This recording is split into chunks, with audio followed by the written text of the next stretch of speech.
بسم الله الرحمن الرحيم. السلام عليكم ورحمة الله وبركاته. الحمد لله رب العالمين، والصلاة والسلام على رسوله محمد وعلى آله وأصحابه أجمعين، وبعد.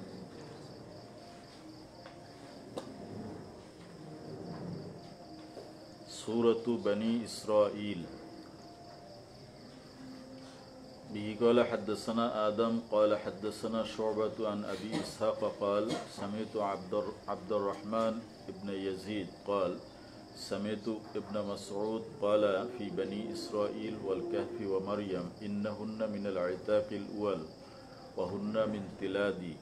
وقال ابن عباس رضي الله تعالى عنهما فسينغضون يهزون. وقال غيره نغضت سنك أي تحركت. وقضينا إلى بني إسرائيل أخبرناهم أنهم سيفسدون والقضاء على وجوه. وقضى ربك أمر ربك ومنه الحكم إن ربك يقضي بينهم ومنه الخلق فقضاهن 7 سماوات نفيرا من ينفر معه وليتبروا يدمروا ما علوا حسيرا محبسا محصرا فحق وجب ميسورا لينا خطأ اسما وهو اسم من خطئت والخطأ مفتوح مصدر والاسم خطئت بمعنى أخطأت لن تخرك لن تقطع وإذ هم نجوى مصدر من ناجيت فوصفهم بها والمعنى يتناجون رفاتا حطاما واستفزز استخف بخيلك الفرسان والرجالة واحدها راجل مثل صاحب والصحب وتاجر وتجر حاصبا الريح العاصف والحاصب أيضا ما ترمي به الريح ومنه حصب جهنم يرمى به في جهنم هو حصبها. ويقال حصب في الأرض ذهبا والحصب مشتق من الحصباء والحجارة تارة مرة وجماعته تير وتارات لاحتنكن لاستأصلنهم. يقال احتنك فلان ما عند فلان من علم استقصاه طائره حظه. قال ابن عباس رضي الله عنهما كل سلطان في القرآن فهو حجة ولي من الذل لم يحالف أحدا. باب قوله تعالى أسرى بعبده ليلا من المسجد الحرام. به قال حدثنا عبدان قال حدثنا عبد الله قال أخبرنا يونس وبه قال حدثنا عنبسة قال حدثنا يونس عن ابن شهاب قال ابن المسيب قال أبو هريرة رضي الله عنه أتي رسول الله صلى الله عليه وسلم ليلة أسري بإيليا بقدحين من خمر ولبن فنظر إليهما فأخذ اللبن قال جبرائيل الحمد لله الذي هداك للفطرة لو أخذت الخمر غوت أمتك. به قال حدثنا أحمد بن صالح قال حدثنا ابن وهب قال أخبرني يونس عن ابن شهاب قال أبو سلامة سمعت جابر بن عبد الله قال سمعت النبي صلى الله عليه وسلم يقول لما كذبني قريش قمت في الحجر فجل الله لي بيت المقدس فطفقت أخبرهم عن آياته وأنا أنظر إليه. زاد يعقوب بن إبراهيم قال حدثنا ابن أخي بن شهاب عن عمه لما كذبني قريش حين أسري بي إلى بيت المقدس نحوه قاصفا ريح تقصف كل شيء. باب قوله تعالى ولقد كرمنا بني آدم. كرمنا وأكرمنا واحد ضعف الحياة عذاب الحياة وعذاب الممات خلافك وخلفك سواء وناء تباعد شاكلته ناحيته وهي من شكلته صرفنا وجهنا قبيلا معاينة ومقابلة وقيل القابلة لأنها مقابلتها وتقبل ولدها خشية الإنفاق أنفق الرجل أملق ونفق الشيء ذهب قطورا مقترا للأذقان مجتمع اللحيين والواحد ذقن. وقال مجاهد موفورا وافرا تبيعا سائرا. وقال ابن عباس نصيرا خبت طفئت. وقال ابن عباس رضي الله عنهما لا تبذر لا تنفق في الباطل ابتغاء رحمة رزق مسبورة ملعونة لا تخفوا لا تقل فجاسوا تيمموا يجري الفلك يخرون للأذقان للوجوه. باب قوله تعالى وإذا أردنا أن نهلك قرية أمرنا متر فيها. به قال حدثنا علي بن عبد الله قال حدثنا سفيان قال أخبرنا منصور عن أبي وائل عن عبد الله قال كنا نقول للحي إذا كسروا في الجاهلية أمير بنو فلان. حدثنا الحميدي قال حدثنا سفيان وقال أميرا. باب قوله تعالى ذرية من حملنا مع نوح إنه كان عبدا شكورا. به قال حدثنا محمد بن مقاتل قال أخبرنا عبد الله قال أخبرنا أبو حيان التيمي عن أبي زرعة عن عمرو بن جرير عن أبي هريرة رضي الله عنه قال أتي رسول الله صلى الله عليه وسلم بلحم فرفع إليه الذراع وكانت تعجبه فنهش منها نهشة ثم قال أنا سيد الناس يوم القيامة وهل تدرون مما ذلك؟ يجمع الناس الأولين والآخرين في صعيد واحد يسمعهم الداعي وينفذهم البصر وتدنو الشمس فيبلغ الناس من الغم والكرب ما لا يطيقون ولا يحتملون فيقول الناس ألا ترون ما قد بلغكم ألا تنظرون من يشفع لكم إلى ربكم فيقول بعض الناس لبعض عليكم بآدم فيأتون آدم فيقولون له أنت أبو البشر خلقك الله بيده ونفخ فيك من روحه وأمر الملائكة فسجدوا لك اشفع لنا إلى ربك ألا ترى إلى ما نحن فيه ألا ترى إلى ما قد بلغنا فيقول آدم إن ربي قد غضب اليوم غضبا لم يغضب قبله مثله ولن يغضب بعده مثله وإنه قد نهاني عن الشجرة فعصيته نفسي نفسي نفسي اذهبوا إلى غيري اذهبوا إلى نوح فيأتوا نوحا فيقولون يا نوح إنك أنت أول الرسل إلى أهل الأرض وقد سماك الله عبدا شكورا اشفع لنا إلى ربك ألا ترى إلى ما نحن فيه فيقول إن ربي قد غضب اليوم غضبا لم يغضب قبله مثله ولن يغضب بعده مثله إنه قد كانت لدعوة دعوتها على قومي نفسي نفسي نفسي اذهبوا إلى غيري اذهبوا إلى إبراهيم فيأتون إبراهيم فيقولون يا إبراهيم أنت نبي الله وخليله من أهل الأرض اشفع لنا إلى ربك ألا ترى إلى ما نحن فيه فيقول لهم إن ربي قد غضب اليوم غضبا لم يغضب قبله مثله ولن يغضب بعده مثله وإني قد كنت كذبت 3 كذبات فذكرهن أبو حيان في الحديث نفسي نفسي نفسي اذهبوا إلى غيري اذهبوا إلى موسى فيأتون موسى فيقولون يا موسى أنت رسول الله فضلك الله برسالته وبكلامه على الناس اشفع لنا إلى ربك أما ترى إلى ما نحن فيه فيقول إن ربي قد غضب اليوم غضبا لم يغضب قبله مثله ولن يغضب بعده مثله وإني قد قتلت نفسا لم أمر بقتلها نفسي نفسي نفسي اذهبوا إلى غيري اذهبوا إلى عيسى فيأتون عيسى فيقولون يا عيسى أنت رسول الله وكلمته ألقاها إلى مريم وروح منه وكلمت الناس في المهد صبيا اشفع لنا ألا ترى إلى ما نحن فيه فيقول عيسى إن ربي قد غضب اليوم غضبا لم يغضب قبله مثله ولن يغضب بعده مثله ولم يذكر ذنبا نفسي نفسي نفسي اذهبوا إلى غيري اذهبوا إلى محمد صلى الله عليه وسلم فيأتون محمدا صلى الله عليه وسلم فيقولون يا محمد أنت رسول الله وخاتم الأنبياء قد غفر الله لك ما تقدم من ذنبك وما تأخر اشفع لنا إلى ربك ألا ترى إلى ما نحن فيه فأنطلق فآتي تحت العرش فأقع ساجدا لرب عز وجل ثم يفتح الله علي من محامده وحسن الثناء عليه شيئا لم يفتحه على أحد قبلي ثم يقال يا محمد ارفع رأسك سل تعطى واشفع تشفع فأرفع رأسي فأقول أمتي يا ربي أمتي يا ربي أمتي يا ربي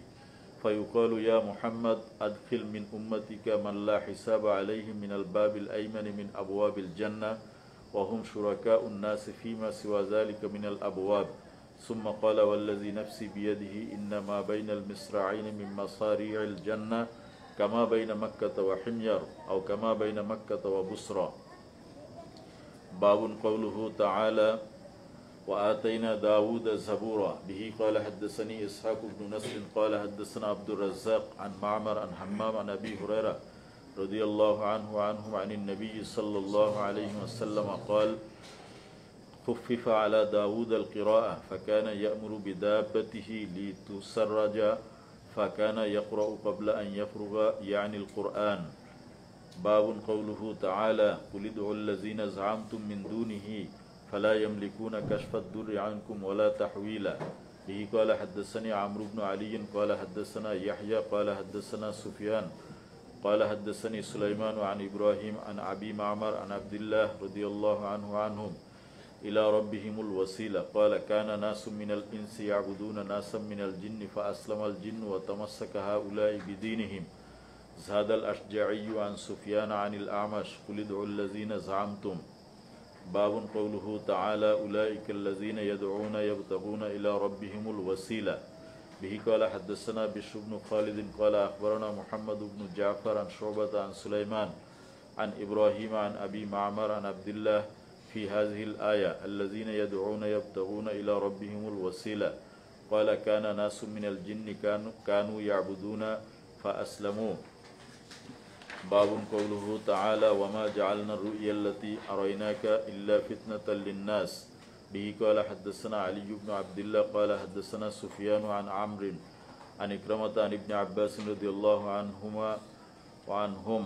وما جعلنا الرؤيا التي أريناك إلا فتنة للناس قال هي رؤيا عين أريها رسول الله صلى الله عليه وسلم ليلة أسري به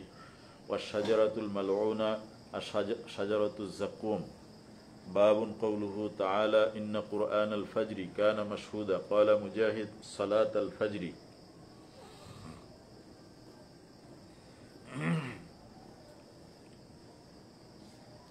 به قال حدثني عبد الله بن محمد قال حدثنا عبد الرزاق قال أخبرنا معمر عن الزهري عن أبي سلمة وابن المسيب عن أبي هريرة عن النبي صلى الله عليه وسلم قال فضل صلاة الجميع على صلاة الواحد 25 درجة وتستمع ملائكة الليل وملائكة النهار في صلاة الصبح يقول أبو هريرة اقرأوا إن شئتم وقرآن الفجر إن قرآن الفجر كان مشهودا. باب قوله تعالى عسى أن يبعثك ربك مقاما محمودا. মাইক্রোফোন চালু করে দিছো?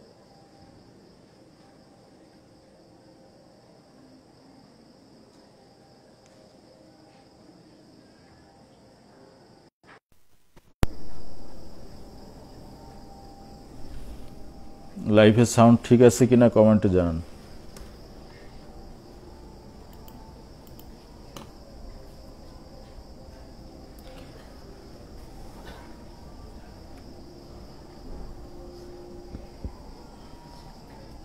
সাউন্ড ঠিক আছে কিনা লাইভে যারা আছেন কমেন্টে জানান।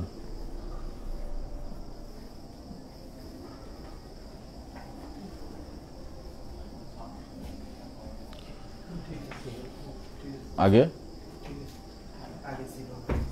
তোটা তো বন্ধ করে রাখছো, সব যদি আমার করা লাগে তো। বিসমিল্লাহির রহমানির রহিম। বাবু কওলিহি আসা আন ইয়াবআসাকা রাব্বুকা মাকামান মাহমুদা। বিহি ক্বালা হাদাসানি ইসমাঈল ইবনে আবান ক্বালা হাদাসানা আবুল আহওয়াস আন আদম ইবনে আলী ক্বালা সামিতু ইবনে উমর ইয়াকুল ইন্নান নাসা ইয়াসিরুনা ইয়াওমাল কিয়ামাতি জুসা কুল্লু উম্মতি ইয়াত্তাবিউ নাবিয়্যাহা ইয়াকুলু ইয়া ফুলান ইশফা ইয়া ফুলান ইশফা হাত্তা তানতাহিয়া শাফাআতু ইলান নবী সাল্লাল্লাহু আলাইহি ওয়াসাল্লাম ফাযালিকা ইয়াওমা ইয়াবআসুহুল্লাহুল মাকামাল মাহমুদ। به قال حدثنا علي بن عياش قال حدثنا شعيب بن أبي حمزة عن محمد بن المنكدر عن جابر بن عبد الله أن رسول الله صلى الله عليه وسلم قال من قال حين يسمع النداء اللهم رب هذه الدعوة التامة والصلاة القائمة آتي محمدا الوسيلة والفضيلة وبعثه مقاما محمودا الذي وعدته حلت له شفاعتي يوم القيامة. رواه حمزة بن عبد الله عن أبيه عن النبي صلى الله عليه وسلم. باب قوله تعالى وقل جاء الحق وزهق الباطل إن الباطل كان زهوقا. به قال حدثنا الحميدي قال حدثنا سفيان عن أبي نجيه عن مجاهد عن أبي معمر عن عبد الله بن مسعود قال دخل النبي صلى الله عليه وسلم مكة وحول البيت 60 و300 نصب فجعل يطعنها بعود في يده ويقول جاء الحق وزهق الباطل إن الباطل كان زهوقا جاء الحق وما يبدئ الباطل وما يعيد. باب قوله تعالى ويسألونك عن الروح. به قال حدثنا عمر بن حفص بن غياث قال حدثنا أبي قال حدثنا الأعمش قال حدثني إبراهيم عن علقمة عن عبد الله رضي الله عنهم قال بينما أنا مع النبي صلى الله عليه وسلم في حرس وهو متكئ على عسيب إذ مر اليهود فقال بعضهم لبعض سلوه عن الروح فقال ما رأيكم إليه وقال بعضهم لا يستقبلكم بشيء تكرهونه فقالوا سألوه فسألوه عن الروح فأمسك النبي صلى الله عليه وسلم فلم يرد عليه شيئا فعلمت أنه يوحى إليه فقمت مقامي فلما نزل الوحي قال ويسألونك عن الروح قل الروح من أمري وما أوتيتم من العلم إلا قليلا. باب قوله تعالى ولا تجهر بصلاتك ولا تخافت بها. به قال حدثنا يعقوب بن إبراهيم قال حدثنا هشيم قال حدثنا أبو بشر عن سعيد بن جبير عن ابن عباس رضي الله عنهما في قوله تعالى ولا تجهر بصلاتك ولا تخافت بها قال نزلت ورسول الله صلى الله عليه وسلم مختف بمكة كان إذا صلى بأصحابه رفع صوته بالقرآن فإذا سمع المشركون سبوا القرآن ومن أنزله ومن جاء به فقال الله تعالى لنبيه صلى الله عليه وسلم ولا تجهر بصلاتك أي بقراءتك فيسمع المشركون فيسبوا القرآن ولا تخافت بها عن أصحابك فلا تسمعهم وابتغي بين ذلك سبيلا. به قال حدثني طلق بن غنام قال حدثنا زهيدة عن هشام عن أبيه عن عائشة رضي الله عنها وعنهم ولا تجهر بصلاتك ولا تخافت بها قالت أنزل ذلك في الدعاء. سورة الكهف. وقال مجاهد تقرضهم تتركهم وكان له سمر ذهب وفضة وقال غيره جماعة السمر باقي مهلك أسفا ندم الكهف الفتح في الجبل الرقيم الكتاب مرقوم مكتوب من الرقم وربطنا على قلوبهم ألهمناهم صبرا لولا ربطنا على قلبها شطط إفراطا الوسيد الفناء وجمعه وسائد ووسد ويقال الوسيد الباب مؤصد مطبقا أعصد الباب وأوصده بعثناهم أحييناهم أزكى أكثر ويقال أحل ويقال أكثر ريعا. قال ابن عباس أكلها ولم تظلم لم تنقص. فقال سعيد عن ابن عباس الرقيم الله من رصاص كتب عاملهم أسماءهم ثم طرحه في خزانته فضرب الله على آذانهم فناموا. وقال غيره وألت تئل تنجو. وقال مجاهد موئل محرزا لا يستطيعون سمعا لا يعقلون. باب قوله تعالى وكان الإنسان أكثر شيء جدلا. به قال حدثنا علي بن عبد الله قال حدثنا يعقوب بن إبراهيم بن سعد قال حدثنا أبي عن صالح عن ابن شهاب قال أخبرني علي بن حسين أن حسين بن علي رضي الله عنه أخبره عن علي رضي الله عنه أن رسول الله صلى الله عليه وسلم طرقه وفاطمة وقال ألا تصليان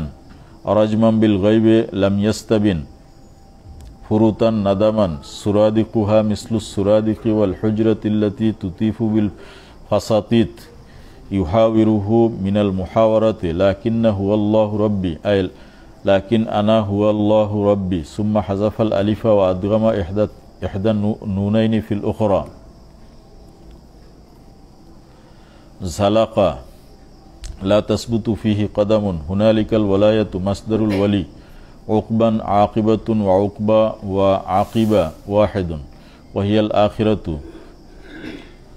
قبالا وقبولا وقبلا استئنافا ليدحدوا ليزيلوا الدحد الزلق باب قوله تعالى وإذ قال موسى لفتاه لا أبرح حتى أبلغ مجمع البحرين أو أمضي حقبا زمانا وجمعه أحقاب به قال حدثنا الحميدي قال حدثنا سفيان قال حدثنا عمرو بن دينار قال أخبرني سعيد بن جبير قال قلت لابن عباس إن نوفا البكالي يزعم أن موسى صاحب الخضر ليس هو موسى صاحب بني إسرائيل فقال ابن عباس كذب عدو الله حدثني أبي بن كعب أنه سمع رسول الله صلى الله عليه وسلم يقول إن موسى قام خطيبا في بني إسرائيل فسئل أي الناس أعلم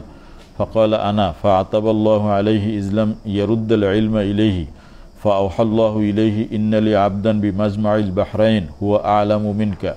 قال موسى يا ربي فكيف لي به قال تأخذ معك حوتا فتجعله في مكتل فحيثما فقدت الحوت فهو سما فأخذ حوتا فجعله في مكتل ثم انطلق وانطلق معه بفتاه يوشع بن نون حتى إذا أتي الصخرة وضع رؤوسهما فناما واضطرب الحوت في المكتل فخرج منه فسقط في البحر فاتخذ سبيله في البحر سربا وأمسك الله عن الحوت جرية الماء فصار عليه مثل الطاق فلما استيقظ نسي صاحبه أن يخبره بالحوت فانطلقا بقية يومهما وليلتهما حتى إذا كان من الغد قال موسى لفتاه آتينا غداءنا لقد لقينا من سفرنا هذا نصبا قال ولم يجد موسى النصب حتى جاوز المكان الذي أمر الله به فقال له فتاه أرأيت إذ أوينا إلى الصخرة فإني نسيت الحوت وما أنسانيه إلا الشيطان أن أذكره واتخذ سبيله في البحر عجبا قال فكان للحوت سربا ولموسى وفتاه عجبا فقال موسى إن ذلك ما كنا نبغي فارتد على آثارهما قصصا قال رجعا يقصان آثارهما حتى انتهيا إلى الصخرة فإذا رجل مسجن صوبا فسلم عليه موسى فقال الخضر وأنا بأرضك السلام قال أنا موسى قال موسى بني إسرائيل قال نعم أتيتك لتعلمني مما علمت رشدا قال إنك لن تستطيع معي صبرا يا موسى إني على علم من علم الله علمنيه لا تعلمه أنت على علم من علم الله علمك الله لا أعلمه فقال موسى ستجدني إن شاء الله صابرا ولا أعصي لك أمرا فقال له الخضر فإن اتبعتني فلا تسألني عن شيء حتى أحدث لك منه ذكرا فانطلقا يمشيان على ساحل البحر فمر سفينة فكلموهم أن يحملوهم فعرفوا الخضر فحملوه بغير نول فلما ركب في السفينة لم يفج إلا والخضر قد قلع لوحا من ألواح السفينة بالقدوم فقال له موسى قوم قد حملونا بغير نول عمدت إلى سفينتهم فخرقتها لتغرق أهلها لقد جئت شيئا إمرا قال ألم أقل لك إنك لن تستطيع معي صبرا قال لا تؤاخذني بما نسيت ولا ترهقني من أمري عسرا قال وقال رسول الله صلى الله عليه وسلم فكانت الأولى من موسى نسيانا قال وجاء عصفور فوقع على حرف السفينة فنقر في البحر نقرا فقال له الخضر ما علمي وعلمك من علم الله إلا مثل ما نقص هذا العصفور من هذا البحر ثم خرجا من السفينة فبينما هما يمشيان على الساحل إذ أبصر الخضر غلاما يلعب مع الغلمان فأخذ الخضر رأسه بيده فأقلعته بيده فقلعته فقتله فقال له موسى أقتلت نفسا زكية بغير نفس لقد جئت شيئا نكرا قال ألم أقل لك إنك لن تستطيع معي الصبر قال وهذا أشد من الأولى قال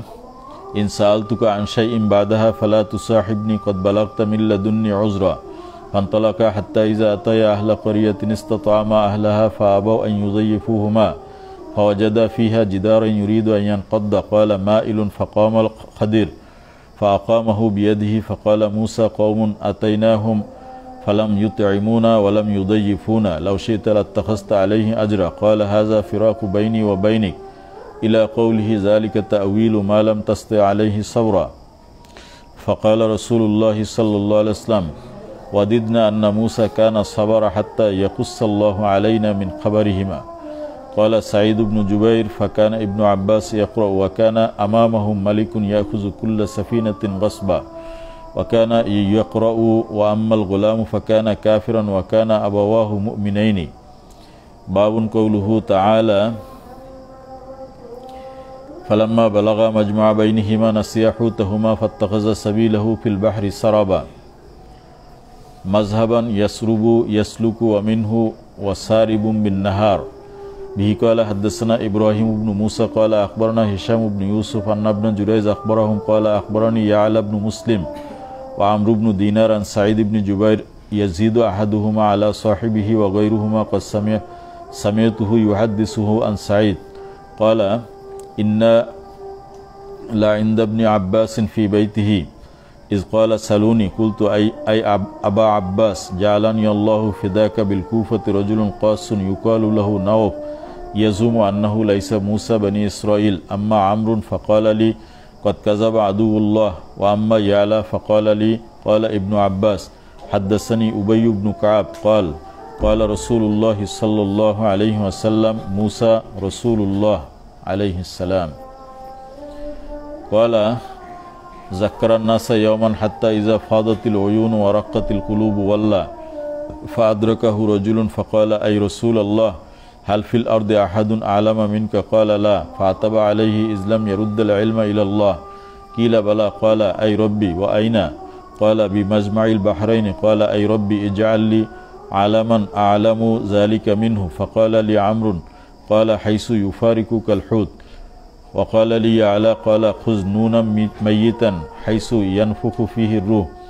فأخذ حوتا فجعله في مكتل فقال لفتاه لا أكلفك إلا أن تخبرني بحيث يفارقك الحوت قال ما كلفت كثيرا فذلك قوله جل ذكره إذ قال موسى لفتاه يوشع بن نون ليست عن سعيد قال فبين هو في ظل صخرة في مكان سريان إذ تضرب الحوت وموسى نائم فقال فتاه لا أوقظه حتى إذا استيقظ نسي أن يخبره وتضرب الحوت حتى دخل البحر فأمسك الله عنه جرية البحر حتى كأن أثره في حجر قال لي عمرو هكذا كان أثره في حجر وحلق بين إبهاميه واللتين تليانها هما لقد لقينا من سفرنا هذا نصبا قال قد قطع الله عنك النصب ليست هذه عن سعيد أخبره فرجع فوجد خضرا قال لي عثمان بن أبي سليمان على تنفسة خضراء على كبد البحر قال سعيد بن جبير مسجا بثوبه قد جعل طرفه تحت رجليه وطرفه تحت رأسه فسلم عليه موسى فكشف عن وجهه قال هل بأرضي من سلام من أنت قال أنا موسى قال موسى بني إسرائيل قال نعم فما شأنك قال جئت لتعلمني مما علمت رشدا قال أما يكفيك أن التوراة بيديك وأن الوحي يأتيك يا موسى إن لي علما لا ينبغي لك أن تعلمه وإن لك علما لا ينبغي لي أن أعلمه فأخذ طائر بمنقاره من البحر وقال والله ما علمي وعلمك في جنب علم الله إلا كما أخذ هذا الطائر بمنقاره من البحر حتى إذا ركب في السفينة وجد معابر صغارا تحمل أهل هذا الساحل إلى أهل هذا الساحل الآخر فقالوا عبد الله الصالح قال قلنا لسعيد خضر قال نعم لا نحمله بأجر فخرقها واتد فيها وتيدا قال موسى أخرقتها لتغرق أهلها لقد جئت شيئا إمرا قال مجاهد منكرا قال ألم أقل لك إنك لن تستطيع معي صبرا كانت الأولى نسيانا والوسطى شرطا والثالثة عمدا قال لا تؤاخذني بما نسيت ولا ترهقني من أمري عسرا لقي غلاما فقتله قال يعلى قال سعيد وجد غلمانا يلعبون فأخذ غلاما كافرا ظريفا فأضجعه ثم ذبحه بالسكين قال أقتلت نفسا زكية بغير نفس لم تعمل بالحنس وكان ابن عباس يقرأها زكية زاكية مسلمة كقولك غلاما زكيا فانطلق فوجد فيها جدار يريد أن ينقض فأقام قال سعيد بيده هكذا ورفع يده فاستقام قال يعلى حسبت أن سعيدا قال فمسحه بيديه فاستقام لو شئت لاتخذت عليه أجرا قال سعيد أجرا نأكله وكان وراءهم وكان أمامهم قرأها ابن عباس أمامهم ملك يزعمون عن غير سعيد أنه هدد بن بداد الغلام المقتول اسمه يزعمون جيسور ملك يأخذ كل سفينة غصبا খিজির আলাইহিস সালামের ঘটনার মধ্যে বলা হয়েছে নৌকার একটা তক্তা ভেঙে ফেলেছিলেন, নৌকার মাঝি বিনা পয়সায় ওনাকে পার করাইছে, তার প্রতিদান দিলেন কি একটা তক্তা ভেঙে ফেলছে। আসলে ওই দেশের বাদশা সে সব নৌকা নিয়ে যেত, ছিনতাই করত, ভালো নৌকা পাইলে, খারাপ নৌকা নিত না। তো এর থেকে বাঁচানোর জন্য উনি নৌকাটা ত্রুটি করে দিলেন, একটা তক্তা নষ্ট করে দিলেন, তাহলে এটা কেউ আর নেবে না, বাদশার লোক নেবে না। এরপরে ওপার যাওয়ার পরে কি করলেন, একটা ছেলে খেলাধুলো করতেছে, তাকে মুসা আলাইহিস সালাম খিজির আলাইহিস সালাম কি করলেন, কোনো কতালাহ মানে তাকে হত্যা করলেন। কোনো কোনো রওয়ায়াতে বলা হয়েছে যে মানে কল্লাটা ধরে ছিঁড়ে ফেলাইছে, এত শক্তি ছিল। এখন ওই যে বাদশাহ নৌকা গসব করে নিত, তার নাম কি হুদাদ ইবনু বুদাত, আর যে গোলামকে হত্যা করেছিলেন তার নাম হলো জৈসুর।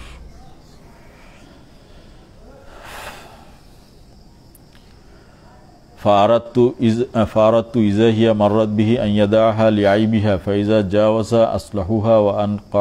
وانتفعوا بها ومنهم من يقول سدوها بقارورة ومنهم من يقول بالقار كان أبواه مؤمنين وكان كافرا فخشينا أن يرهكهما طغيانا وكفرا أن يحملهما حبه على أن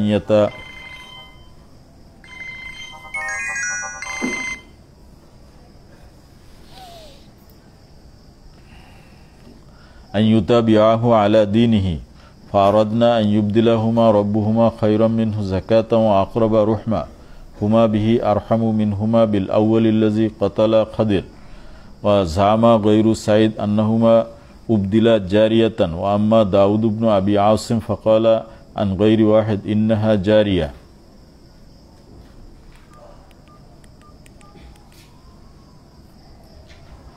باب قوله تعالى فلما جاوزها قال لفتاه آتنا غداءنا لقد لقينا من سفرنا هذا نصبا إلى قوله عجبا صنع عملا حولا تحولا قال ذلك ما كنا نبغي فارتد على آثارهما قصصا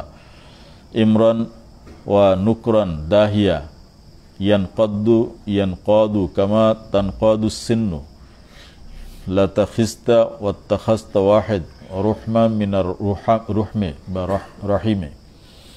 وهي أشد مبالغة من الرحمة ويظن أنه من الرحيم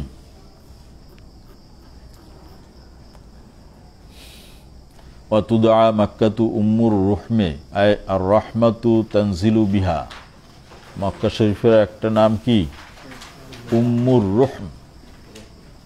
যেহেতু রহমত এখানে আল্লাহর রহমত নাজিল হয়, এখান থেকে সব জায়গায় বন্টন হয়ে যায়।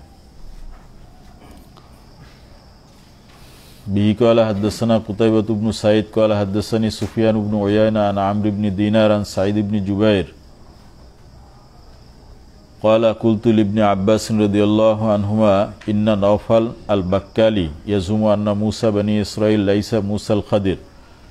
فقال كذب عدو الله. حدثنا أبي بن كعب عن رسول الله صلى الله عليه وسلم قال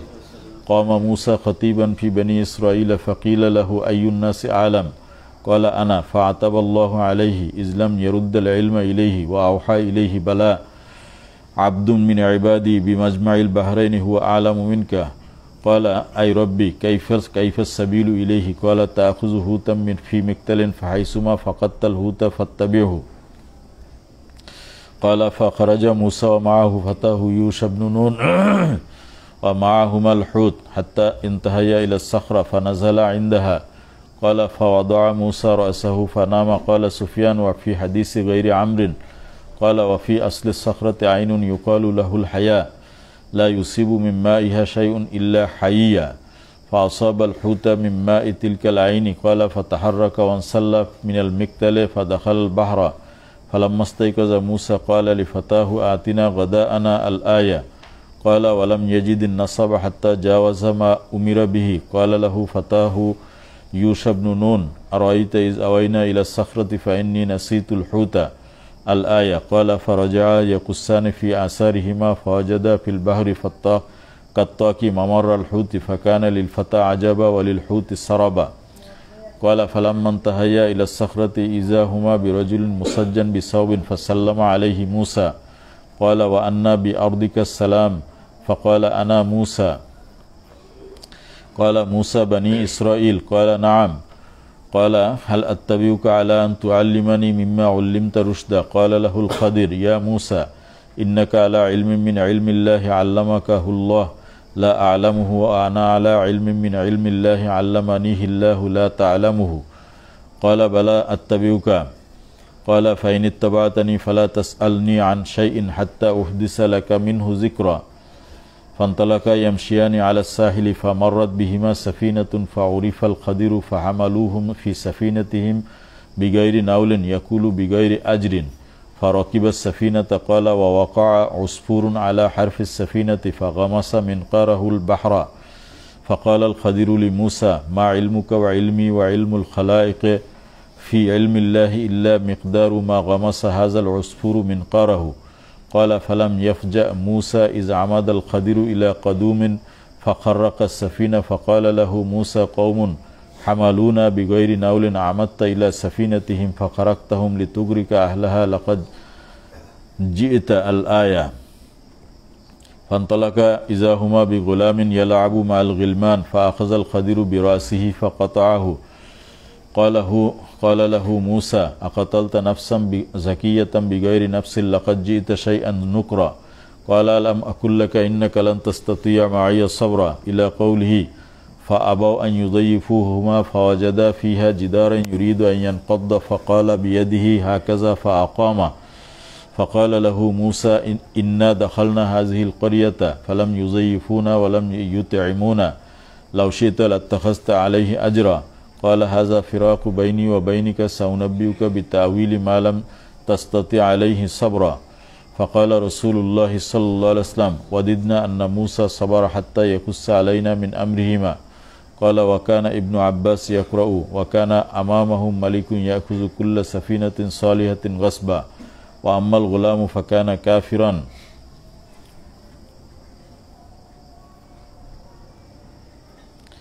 باب قوله تعالى قل هل ننبئكم بالأخسرين أعمالا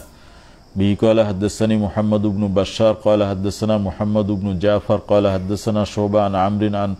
مصعب قال سألت أبي قل هل ننبئكم بالأخسرين أعمالا أهم الحرورية قال لا هم اليهود والنصارى أما اليهود فكذبوا محمدا وأما النصارى فكفروا بالجنة وقالوا لا طعام فيها ولا شرابا والحرورية الذين ينقضون عهد الله من بعد ميثاقه وكان سعد يسميهم الفاسقين باب قوله تعالى أولئك الذين كفروا بآيات ربهم ولقائه فحبطت أعمالهم. به قال حدثنا محمد بن عبد الله قال حدثنا سعيد بن أبي مريم قال أخبرنا المغيرة قال حدثني أبو الزناد عن الأعرج عن أبي هريرة رضي الله عنهم عن رسول الله صلى الله عليه وسلم قال إنه ليأتي الرجل العظيم السمين يوم القيامة لا يزن عند الله جناح بعوضة. وقال اقرأوا فلا نقيم لهم يوم القيامة وزنا. وعن يحيى بن بكير عن المغيرة بن عبد الرحمن عن أبي الزناد مثله. পড়ো।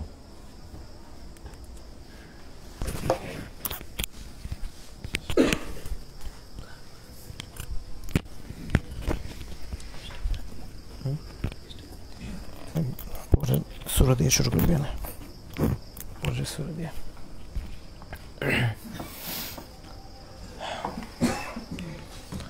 الحمد لله رب العالمين والصلاة والسلام على سيد المرسلين وآله وأصحابه الطيبين الطاهرين والأئمة المحدثين أجمعين. أما بعد فإن أصدق الحديث كتاب الله وأحسن الهدي هدي محمد صلى الله عليه وسلم وخير الأمور عواسمها وشر الأمور محدثاتها فإن كل محدثة بدعة وكل بدعة ضلالة وكل ضلالة في النار. وبالسند المتصل منا إلى الشيخ الإمام الهمام الحافظ الحجة أمير المؤمنين في الحديث أبي عبد الله محمد بن إسماعيل بن إبراهيم بن المغيرة بن بردزبة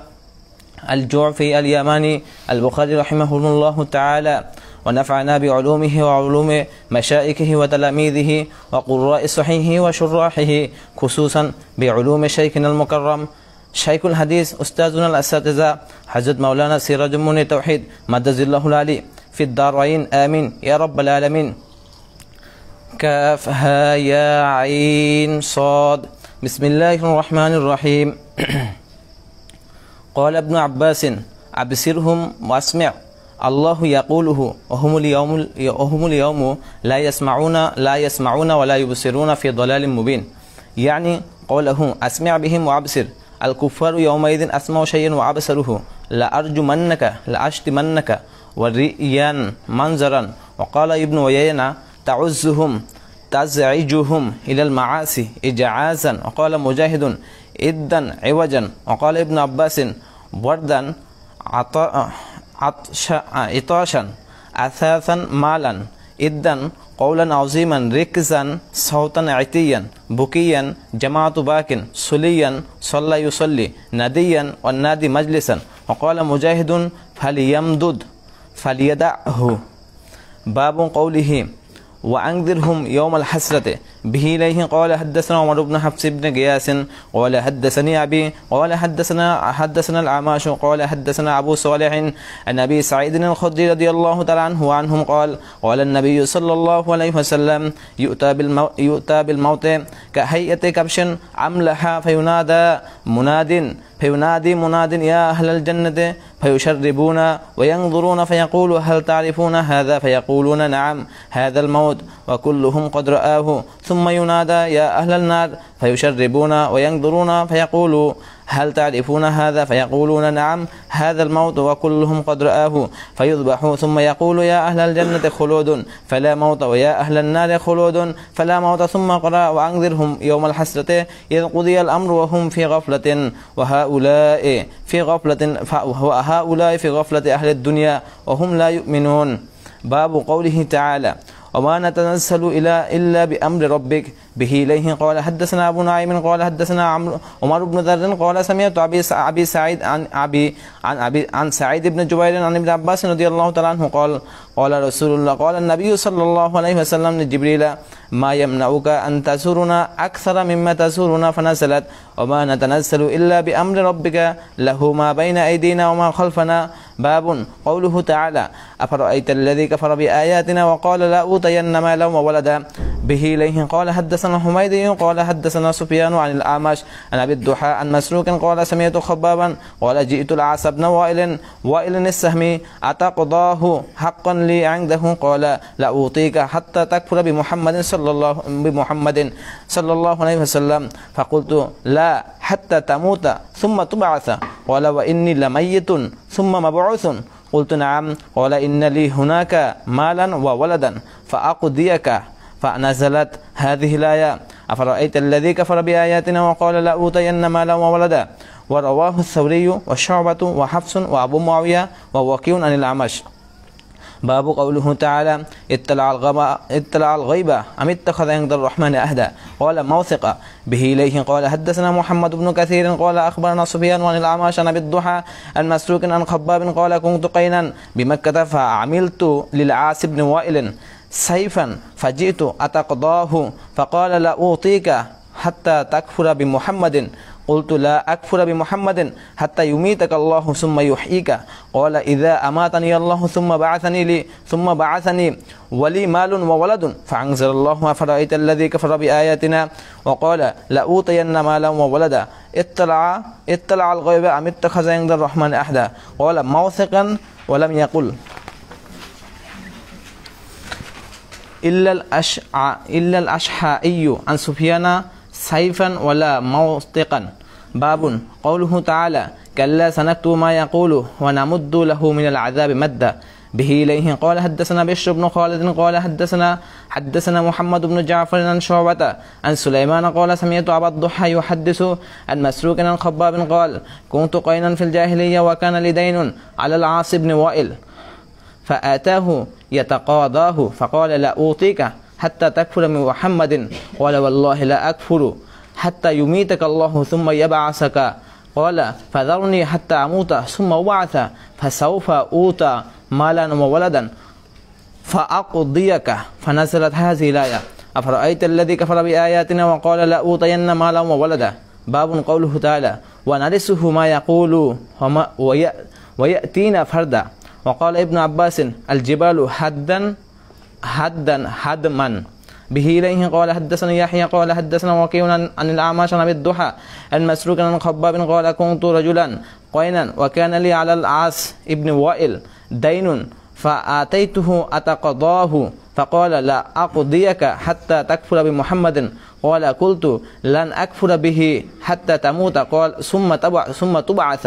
قال وإني لمبعوث من بعد الموت فسوف أقضيك إذا رجعت إلى مال وولد قال فنزلت أفرأيت الذي كفر بآياتنا وقال لأوتين مالا وولدا أطلع الغيب أم اتخذ عند الرحمن عهدا كلا سنكتب ما يقول ونمد له من العذاب مدا ونرثه ما يقول ويأتينا فردا.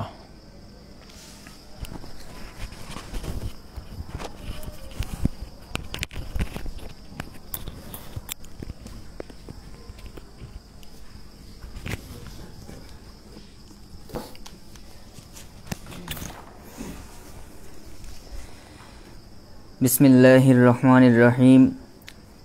तोहा कौल इब्न जुबैरिन बिन नबतियति तोहा या रजुलु युकौलु कुल्लु मा लम यंतिक बिहरफिन औ फीही तमतमातिन औ फ़ातिन फ़हिया उक़दतुन अज़री ज़हरी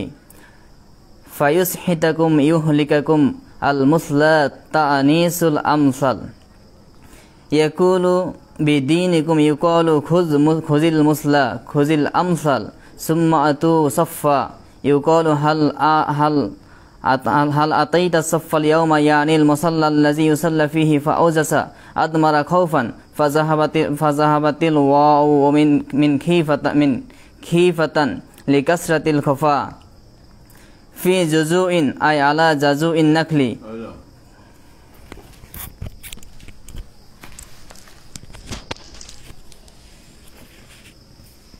मूसा अलैहिस्सालामेर जवाনের জড়তা ছিল। আল্লাহ রাব্বুল আলামিনের কাছে তিনি দোয়া করছিলেন রব্বিশরাহ লি সাদরি ওয়া ইয়াসসির লি আমরি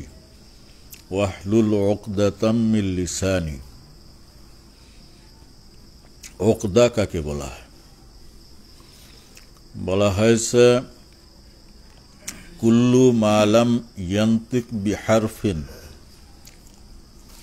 প্রত্যেক ওই ব্যক্তি যে বিশেষ কোনো অক্ষর উচ্চারণ করতে পারে না। যেমন কেউ আছে র উচ্চারণ করতে পারে না। আরব দেশে একজন বড় খতিব ছিল, র উচ্চারণ করতে পারত না। তো সে যখন বক্তৃতা দিত এরকম কোনো শব্দ ব্যবহার করত না যার মধ্যে র আছে। যেমন আল মাতর বলতো কি আল গাইস। তো ওনার যে দোষ আছে এটাকেও ধরতে পারত না। আবার আও ফিহি তামতামাতুন আও ফাআতুন ফাহিয়া উকদা। অনেক আছে যারা বলতে গেলে এক অক্ষর এক শব্দ দুইবার বলতে হয়। যেমন ত বলতে গেলে দুই তিনটে হয়ে যায় ত, যেমন ত ত ত ত ত। আবার অনেকের ফ দুইটা হয়ে যায়। যেমন বলল কি অফার, বলে কি অফার, মানে ফ দুইটা হয়ে যায় বা ত দুইটা হয়ে যায়। এটাকে বলা হয় কি ওকদা। তো তামতামা আর ফা এর অর্থ বোঝো? তা বারবার উচ্চারণ হয় বা ফা বারবার উচ্চারণ হয়, এই যে ত্রুটি এটাকে বলা হয় ওকদা। না পড়ো।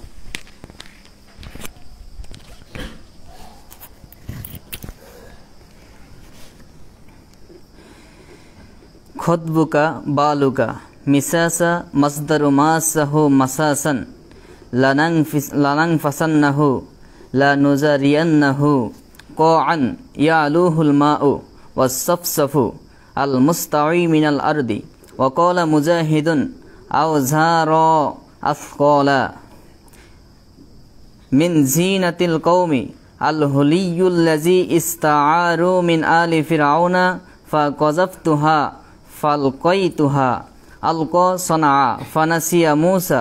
হুম ইয়াকুলুনাহু আখতাআর রাব্বু আল্লা ইয়ারজিউ ইলাইহিম কওলা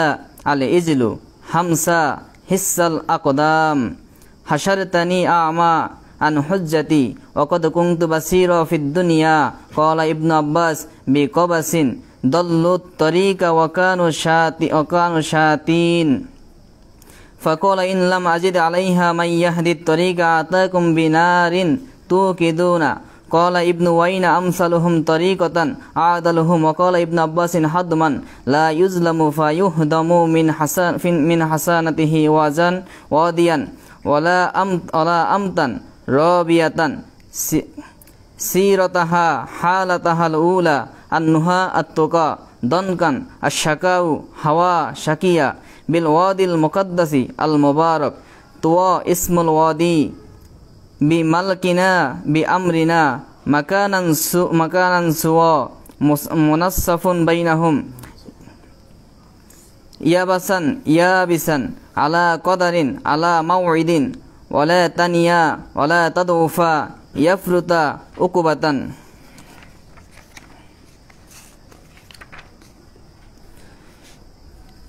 বাবু কওলিহি তাআলা ওয়াস্তানআতুকা লিনাফসি বিহি ক্বালা হাদাসানা সালত ইবনে মুহাম্মাদিন ক্বালা হাদাসানা মাহদি ইবনে মাইমুনিন ক্বালা হাদাসানা মুহাম্মদ ইবনে সিরিন আন আবি হুরায়রা আন রাসূলিল্লাহি সাল্লাল্লাহু আলাইহি সাল্লাম ক্বালা ইলতাকা আদম ওয়া মূসা ফাকালা মূসা লি আদম আনতাল্লাযী أشقيت الناس وأخرجتهم من الجنة قال آدم أنت موسى الذي اصطفاك الله برسالته واصطفاك لنفسه وأنزل عليك التوراة قال نعم قال فوجدتها كتب علي قبل أن يخلقني قال نعم فحج آدم موسى باب قوله تعالى ولقد أوحينا إلى موسى أن أسري بعبادي فاضرب لهم طريقا في البحر يبسا ولا تخافوا دركا ولا تخشى فأتبعهم فرعون بجنوده فأغشيهم من اليم ما غشيهم وأضل فرعون قومه وما هدى وبه قال حدثنا يعقوب بن إبراهيم قال حدثنا روح قال حدثنا شعبة قال حدثنا أبو بشر عن سعيد بن زبير عن ابن عباس قال لما قدم رسول الله صلى الله عليه وسلم المدينة واليهود تصوم يوم عاشوراء فسألهم فقالوا هذا اليوم الذي ظهر فيه موسى على فرعون فقال النبي صلى الله عليه وسلم نحن أولى بموسى منهم فصوموا বাবুন قوله تعالى فلا يخرجنكما من الجنة فتشقى وبه قال حدثنا قتيبة قال حدثنا أيوب بن نجار عن يحيى بن أبي كثير عن أبي سلمة بن عبد الرحمن عن أبي هريرة عن النبي صلى الله عليه وسلم قال حاج موسى آدم فقال له أنت الذي أخرجت الناس من الجنة بذنبك وأشقيتهم قال آدم يا موسى أنت الذي اصطفاك الله برسالته وبكلامه أتلومني على أمر كتبه الله علي قبل أن يخلقني أو قدره علي قبل أن يخلقني قال رسول الله صلى الله عليه وسلم فحج موسى سورة الأنبياء به قال حدثنا محمد بن بشار قال حدثنا غندر قال حدثنا شعبة عن أبي إسحاق قال سمعت عبد الرحمن بن يزيد عن عبد الله قال بني إسرائيل والكهف ومريم وطه والأنبياء هن من العتاق الأولى وهن من تلادي وقال قتادة جزازا قطعهن وقال الحسن في فلك مثل فلكة المغزل يسبحون يدورون قال ابن عباس نفشت رعت ليلا يسحبون يمنعون أمتكم أمة واحدة قال دينكم دين واحدة وقال إكرمة حطب بالحبشية وقال غيره أحس توقعوا من أحسست خامدين حامدين والحسيد مستأصل يقوى على الواحد والاثنين والجمع لا يستحسرون لا يعوون ومنه حسير وحسرت بعيري عميق بعيد نكسوا ردوا صنعة لبوس الدروع تقطعوا أمرهم اختلفوا الحسيس والحس والجرس والحمس واحد وهو من الصوت الخفي آذناك علمناك أذنتكم إذا أعلمته فأنت وهو على سواء لم تقدر وقال مجاهد لعلكم تسألون تفهمون ارتضى رضي التماثل الأصنام السجل الصحيفة باب قوله تعالى كما بدأنا أول خلق نعيده وعدا علينا وبه قال حدثنا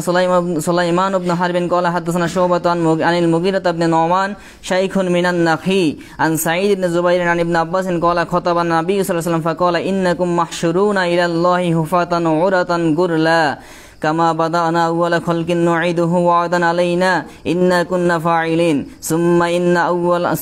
أول من يقصى يوم القيامة إبراهيم ألا إنه يجاء برجال من أمتي فيؤخذ بهم ذات الشمال فأقول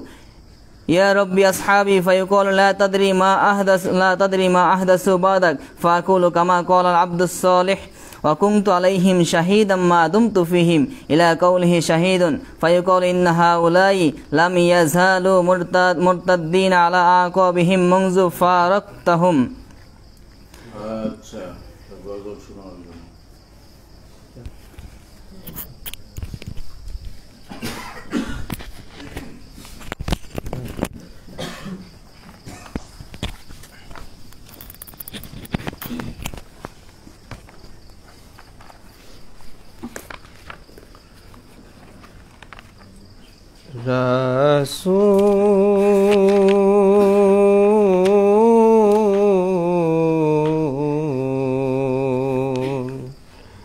तुम्हारी आशिकान बारे बारे जाए मदीनाय রওজা পাকের পাশে দাঁড়িয়ে প্রাণ ভরে সালাম জানাই রাসূল তোমারি আশিকান বারে বারে যায় মদিনায় রওজা পাকের পাশে দাঁড়িয়ে প্রাণ ভরে সালাম জানাই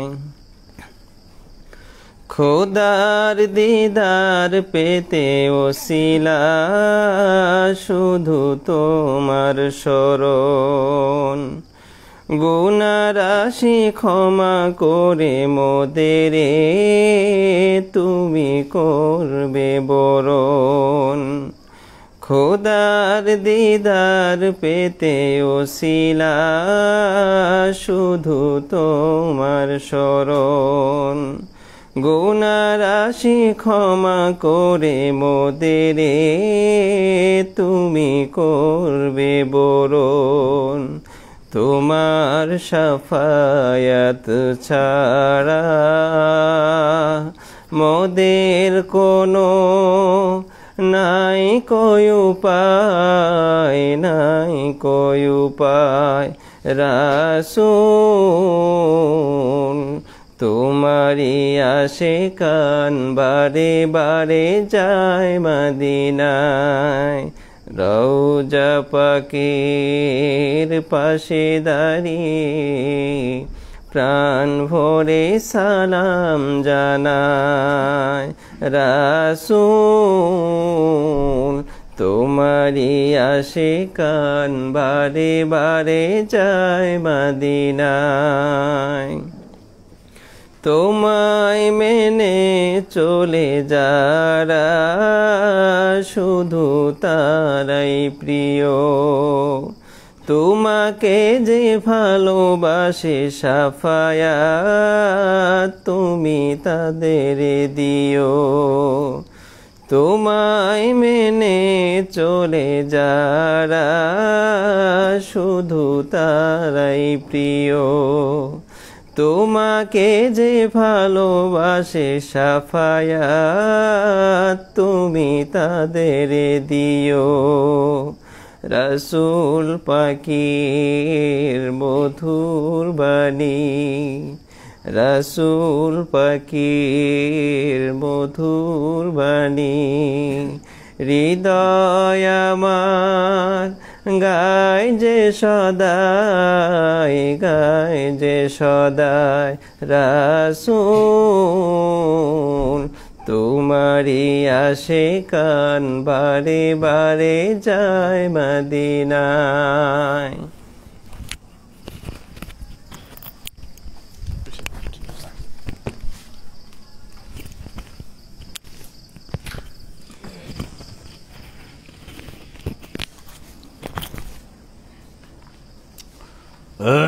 বিসমিল্লাহির রহমানির রহিম।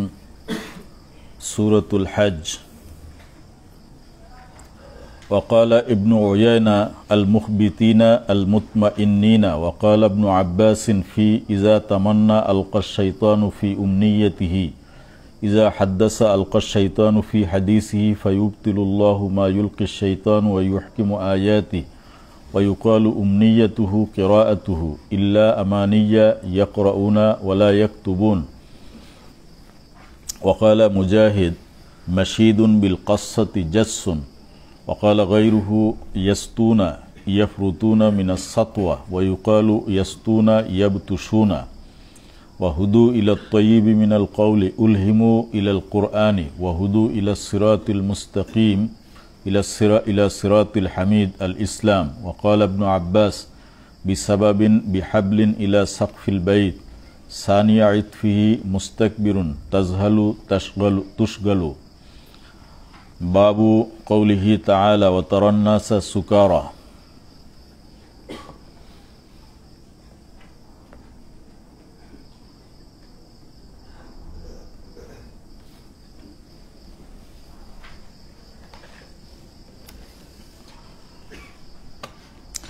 به قال حدثنا عمر بن حفص قال حدثنا أبي قال حدثنا الأعمش قال حدثنا أبو صالح عن أبي سعيد الخدري قال قال النبي صلى الله عليه وسلم يقول الله عز وجل يوم القيامة يا آدم فيقول لبيك ربنا وسعديك فينادى بصوت إن الله يأمرك أن تخرج من ذريتك بعثا إلى النار. قال يا ربي وما بعث النار؟ قال من كل 1000 أراه. قال 999. فحينئذ تضع الحامل حملها ويشيب الوليد. وترى الناس سكارى وما هم بسكارى ولكن عذاب الله شديد. فشك ذلك على الناس حتى تغيرت وجوههم قال النبي صلى الله عليه وسلم من يأجوج ومأجوج 999 ومنكم واحد ثم أنتم في الناس كالشعرة السوداء في جنب الثور الأبيض أو كالشعرة البيضاء في جنب الثور الأسود وإني لأرجو أن تكونوا ربع أهل الجنة فكبرنا ثم قال ثلث أهل الجنة فكبرنا ثم قال شطر أهل الجنة فكبرنا. وقال أبو أسامة عن الأعمش ترى الناس سكارى وما هم بسكارى قال من كل 1999. وقال جرير وعيسى بن يونس وأبو معاوية سكرى وما هم بسكرى. باب قوله تعالى ومن الناس من يعبد الله على حرف شك أطرفناهم وسعناهم. به قال حدثني إبراهيم بن الحارث قال حدثنا يحيى بن أبي بكير قال حدثنا إسرائيل عن أبي حسين عن سعيد بن جبير عن ابن عباس رضي الله عنهما قال ومن الناس من يعبد الله على حرف قال كان الرجل يقدم المدينة فيسلم فإن ولدت امرأته غلاما ونتجت خيله قال هذا دين صالح وإن لم تلد امرأته ولم تنتج خيله قال هذا دين سوء. باب قوله تعالى هذان خصمان اختصموا في ربهم. به قال حدثنا حجاج بن منهال قال حدثنا هشيم قال أخبرنا أبو هاشم عن أبي مجلز عن قيس بن عباد عن أبي ذر رضي الله عنه أنه كان يقسم قسما إن هذه الآية هذان خصمان اختصموا في ربهم نزلت في حمزة صاحبيه وعتبة وصاحبيه يوم برزوا في يوم بدر. رواه سفيان عن أبي هاشم قال عثمان عن جرير عن منصور عن أبي هاشم عن أبي مجلس قوله. به قال حدثنا الحجاج بن منهال قال حدثنا معتمر بن سليمان قال سمعت أبي قال حدثنا أبو مجلس عن قيس بن عباد عن علي رضي الله عنه قال أنا أول من يجلس بين يدي الرحمن للخصومة يوم القيامة. قال قيس وفيهم نزلت هذان خصمان اختصموا في ربهم. قال هم الذين بارزوا يوم بدر علي وحمزة وعبيدة وشيبة بن ربيعة وعتبة بن ربيعة والوليد بن عتبة. بسم الله الرحمن الرحيم. سورة المؤمنون. قال ابن عيينة 7 طرائق 7 سماوات لها سابقون سبقت لهم السعادة قلوبهم وجلة خائفين. وقال ابن عباس هيهات هيهات بعيد بعيد فاسأل العادين الملائكة لناكب لعادلون كالحون عابسون. وقال غيره من سلالة الولد والنطفة السلالة والجنة والجنون واحد والغساء والزبد وما ارتفع عن الماء وما لا ينتفع به يجأرون يرفعون أصواتهم كما تجأر البقرة على أعقابكم رجع على عقبيه سامرا من السمر والجمع والسمار والسامر ها هنا في موضع الجمع تسحرون تعمون من السحر. এখানে কোনো হাদিস আনেন নাই, শুধু কিছু শব্দের অর্থ করেছেন। সূরাতুন নূর মিন খিলালিহি মিন বাইনি আদআফিস সাহাব সানা বারকিহি ওয়া হুয়া ad-দিয়াউ মুযঈনিনা ইউকালু লিল মুস্তাহজি মুযঈন আশতাতান ওয়া শাত্তা ওয়া শাতাতুন ওয়া শাত্তুন ওয়াহিদ। قال ابن عباس سورة أنزلناها بيناها. وقال غيره سمي القرآن لجماعة السور وسميت السورة لأنها مقطوعة من الأخرى فلما قرن بعضها إلى بعض سمي قرآنا. وقال سعد بن عياز السمالي المشكاة القوة بلسان الحبشة. وقوله تعالى إن علينا جمعه وقرآنه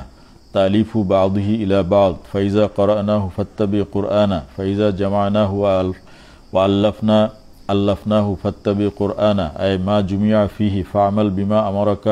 وانتهي عما نهاك. ويقال ليس لشعره قرآن أو تأليف. وسمي الفرقان لأنه يفرق بين الحق والباطل. ويقال للمرأة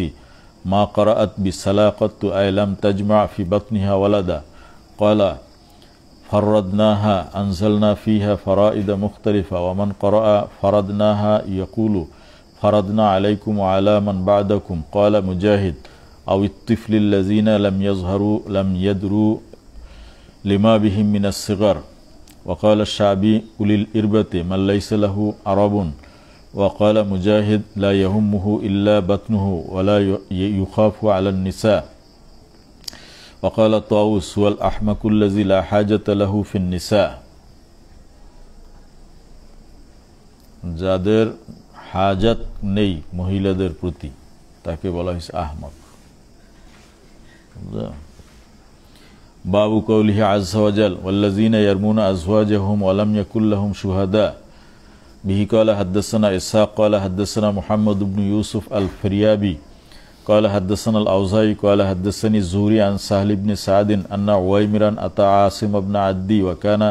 سيد بني عجلان فقال كيف تقولون في رجل وجد مع امرأته رجلا أيقتله فتقتلونه أم كيف يصنع صلي رسول الله صلى الله عليه وسلم عن ذلك فأتى عاصم النبي صلى الله عليه وسلم فقال يا رسول الله فكره رسول الله صلى الله عليه وسلم المسائل فسأله وعيمر فقال إن رسول الله صلى الله عليه وسلم كره المسائل وعابها قال عويمر والله لا أنتهي حتى أسأل رسول الله صلى الله عليه وسلم عن ذلك فجاء عويمر فقال يا رسول الله رجل وجد مع امرأته رجلا أيقتله فتقتلونه أم كيف يصنع فقال رسول الله صلى الله عليه وسلم قد أنزل الله القرآن فيك وفي صاحبتك فأمرهما رسول الله صلى الله عليه وسلم بالملاعنة بما سمى الله في كتابه فلعنها ثم قال يا رسول الله إن حبستها فقد ظلمتها فطلقها فكانت سنة لمن كان بعدهما في المتلاعنين ثم قال رسول الله صلى الله عليه وسلم انظروا فإن جاءت به أصحم أدعج العينين عظيم اليتين خدلج الساقين فلا أحسب ويمرا إلا قد صدق عليها وإن جاءت به أحيمرا كأنه وحرا فلا أحسب ويمرا إلا قد كذب عليها فجاءت به على النعت الذي نعت رسول الله صلى الله عليه وسلم من تصديق ويمر فكان بعد ينسب إلى أمه باب قوله تعالى والخامسة أن لعنة الله عليه إن كان من الكاذبين به قال حدثني سليمان بن داود أبو الربيع قال حدثنا فليح عن الزهري عن سهل بن سعد أن رجلا أتى رسول الله صلى الله عليه وسلم فقال يا رسول الله أرأيت رجلا رأى مع امرأته رجلا أيقتله فتقتلونه أم كيف يفعل فأنزل الله فيهما ما ذكر في القرآن من التلاعن فقال له رسول الله صلى الله عليه وسلم قد قضي فيك وفي امرأتك قال فتلاعنا وأنا شاهد عند رسول الله صلى الله عليه وسلم ففارقها فكانت سنة أن يفرق بين المتلاعنين وكانت حاملا فأنكر حملها وكان ابنها يدعى إليها ثم جرت السنة في الميراث أن يرثها وورثت منه ما فرض الله له باب ويدرأ عنها العذاب به قال حدثني محمد بن بشار قال حدثنا ابن أبي عدي عن هشام بن حسان قال حدثنا إكرم عن ابن عباس أن هلال بن أمية قذف امرأته عند النبي صلى الله عليه وسلم بالشريك بن سحماء فقال النبي صلى الله عليه وسلم البينة أو حد في ظهرك فقال يا رسول الله إذا رأى أحدنا على امرأته رجلا ينطلق يلتمس البينة فجعل النبي صلى الله عليه وسلم يقول البينة وإلا حد في ظهرك فقال هلال والذي بعثك بالحق إنه لصادق ولا ينزلن الله في ما يبرئ ظهري من الحد فنزل جبريل وأنزل عليه والذين يرمون أزواجهم فقرأ حتى بلغ إن كان من الصادقين فانصرف النبي صلى الله عليه وسلم فأرسل إليها فجاء هلال فشهد والنبي صلى الله عليه وسلم يقول إن الله يعلم أن أحدكما كاذب فهل منكما تائب ثم قامت فشهدت فلما كانت عند الخامسة وقفوها وقالوا إنها موجبة قال ابن عباس فتلكأت ونكست حتى ظننا أنها ترجع ثم قالت لا أفضه قومي سائر اليوم فمضت فقال النبي صلى الله عليه وسلم أبصروها فإن جاءت به أكحل العينين سابغ الإليتين خدلج الساقين فهو للشريك بن سحمة فجاءت به كذلك فقال النبي صلى الله عليه وسلم لولا ما مضى من كتاب الله لكان لي ولها شأن Babun qawluhu ta'ala wal khamisata anna ghadawallahi 'alayha in kana minas sadiqin. Bihi qala haddatsani Muqaddam ibn Muhammad ibn Yahya qala haddatsana ammi Al-Qasim ibn Yahya an Ubaidillah wa qad sami'a minhu an Nafi' an ibn Umar radhiyallahu anhuma anna rajulan rama imra'atahu fantafa min waladiha fi zamani Rasulillah sallallahu alaihi wasallam fa'amara bihima Rasulullah sallallahu alaihi wasallam fatala'ana kama qala Allah summa qada bil waladi lil mar'ati wa farraqa bainal mutala'inain. Babun qawluhu ta'ala innal ladzina ja'u bil ifki usbatun minkum affakun kazzabun. Bihi qala haddatsana Abu Nuaim qala haddatsana Sufyan an Ma'mar an Az-Zuhri an Urwata an Aisyah radhiyallahu anha wallazi tawalla kibrahu qalat Abdullah ibn Ubay ibn Salul. Babun qawluhu ta'ala laula is sami'tumuhu zannal mu'minuna wal mu'minatu bi anfusihim khaira ila qawlihi al-kazibun. Bihi qala haddatsana Yahya ibn Bukair qala haddatsana Lais an Yunus an Ibn Shihab qala akhbarani Urwah ibn Zubair wa Sa'id ibn al-Musayyab wa Alqamah ibn Waqqas wa Ubaidullah ibn Abdullah ibn Utbah ibn Mas'ud an hadits Aisyah radhiyallahu ta'ala anha zawjin Nabiy sallallahu alaihi wasallam hina qala laha ahlul ifki ma qalu fabarra'aha Allah mimma qalu wa kullun haddatsani ta'ifatan min al-hadisi wa ba'du hadisihim yusaddiqu ba'dha wa in kana ba'duhum aw'alahu min ba'd allazi haddatsani Urwa an Aisyah anna Aisyah radhiyallahu anha zawjan Nabiy sallallahu alaihi wasallam qalat kana Rasulullah sallallahu alaihi wasallam idza arada an yakhruja aqra'a baina azwajihi fa ayyatuhunna kharaja sahmuhuma kharaja biha Rasulullah sallallahu alaihi wasallam ma'ahu. Qalat Aisyah fa aqra'a baina azwajihi fa aqra'a bainana fi ghazwatin ghazaha fa kharaja sami فخرجت مع رسول الله صلى الله عليه وسلم من غزوته تلك وقفل ودنونا من المدينة قافلين آذن ليلة بالرحيل فقمت حين آذنوا بالرحيل فمشيت حتى جاوزت الجيش فلما قضيت شاني أقبلت إلى رحلي فإذا عقد لي من جزع أصفار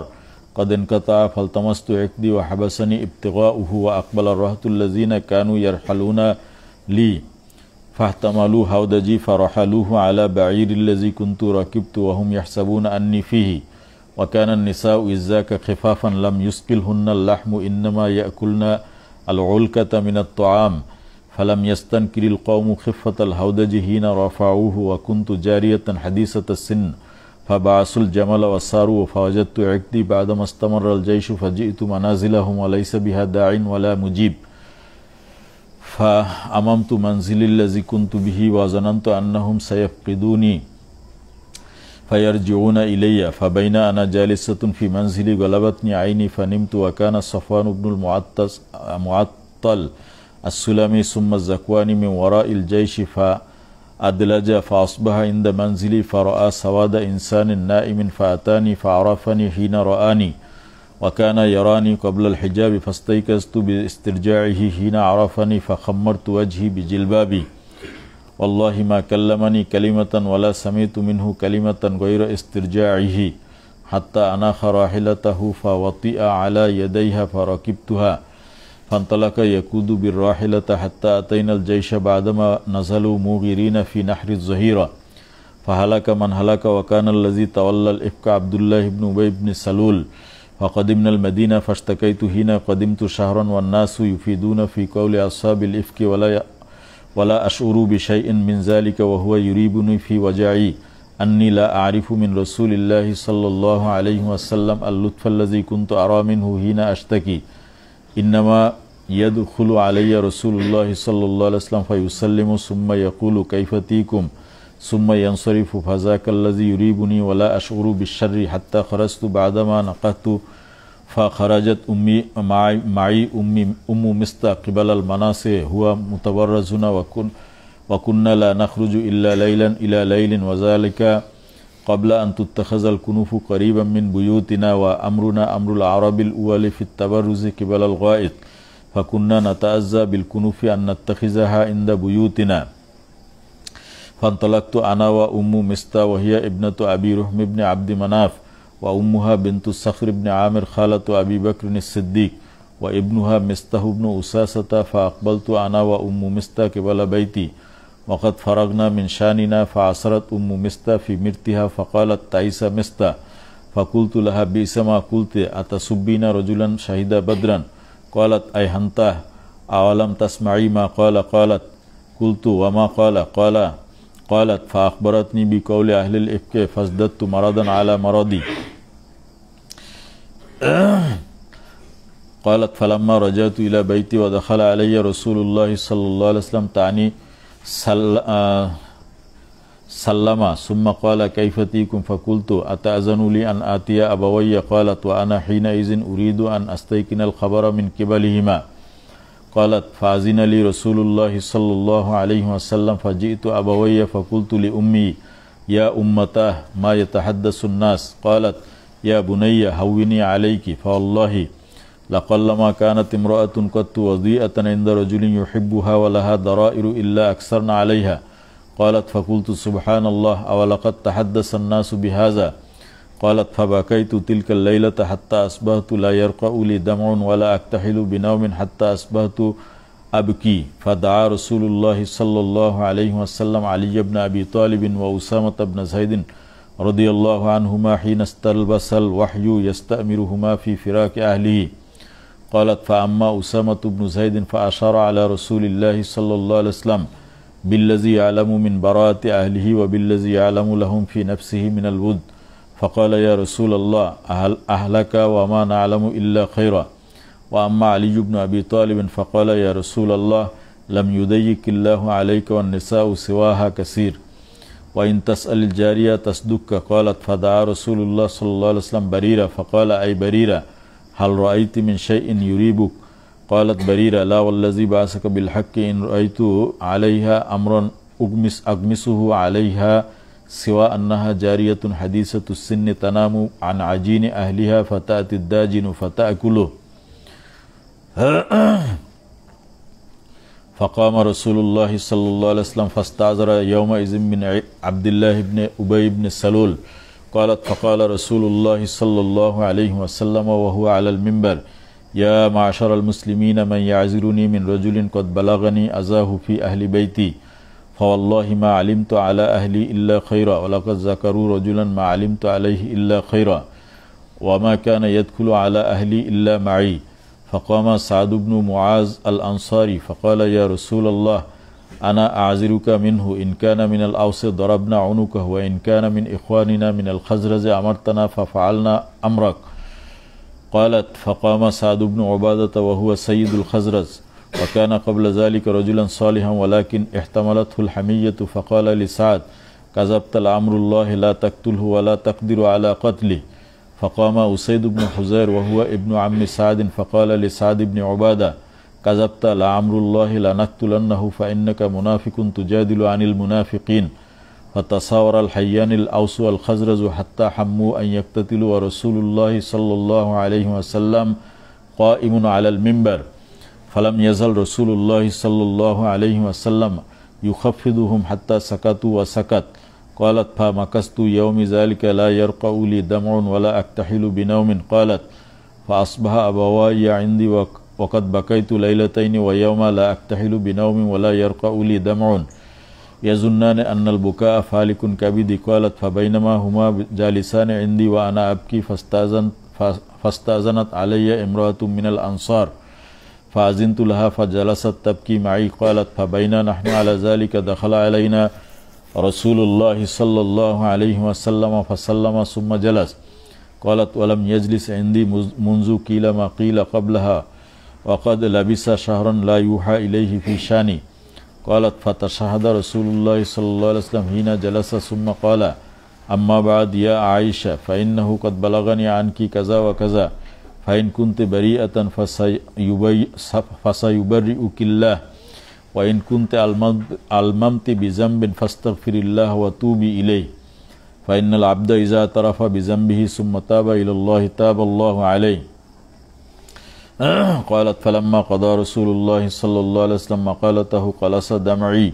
حتى ما أحس منه قطرة فقلت لأبي أجب رسول الله صلى الله عليه وسلم فيما قال والله ما أدري ما أقول لرسول الله صلى الله عليه وسلم فقلت لأمي أجيبي رسول الله صلى الله عليه وسلم قالت ما أدري ما أقول لرسول الله صلى الله عليه وسلم قالت قلت وأنا جارية حديثة السن لا أقرأ كثيرا من القرآن إني والله لقد علمت لقد سمعتم هذا الحديث حتى استقر في أنفسكم وصدقتم به فلا إن قلت لكم إني بريئة والله يعلم أني بريئة لا تصدقونني بذلك ولئن اعترفت لكم بأمر والله يعلم أني منه بريئة لا تصدقوني والله ما أجد لكم مثلا إلا قول أبي يوسف قال فصبر جميل والله المستعان على ما تصفون قالت ثم تحولت فاتجهت على فراشي قالت وأنا حينئذ أعلم أني بريئة وأن الله مبرئي ببراءتي ولكن والله ما كنت أظن أن الله منزل في شاني وحيا يتلى ولا شاني في نفسي كان أحقر من أن يتكلم الله في بأمر يتلى ولكن كنت أرجو أن يرى رسول الله صلى الله عليه وسلم في النوم رؤيا يبرئني الله بها قالت فوالله ما رام رسول الله صلى الله عليه وسلم ولا خرج أحد من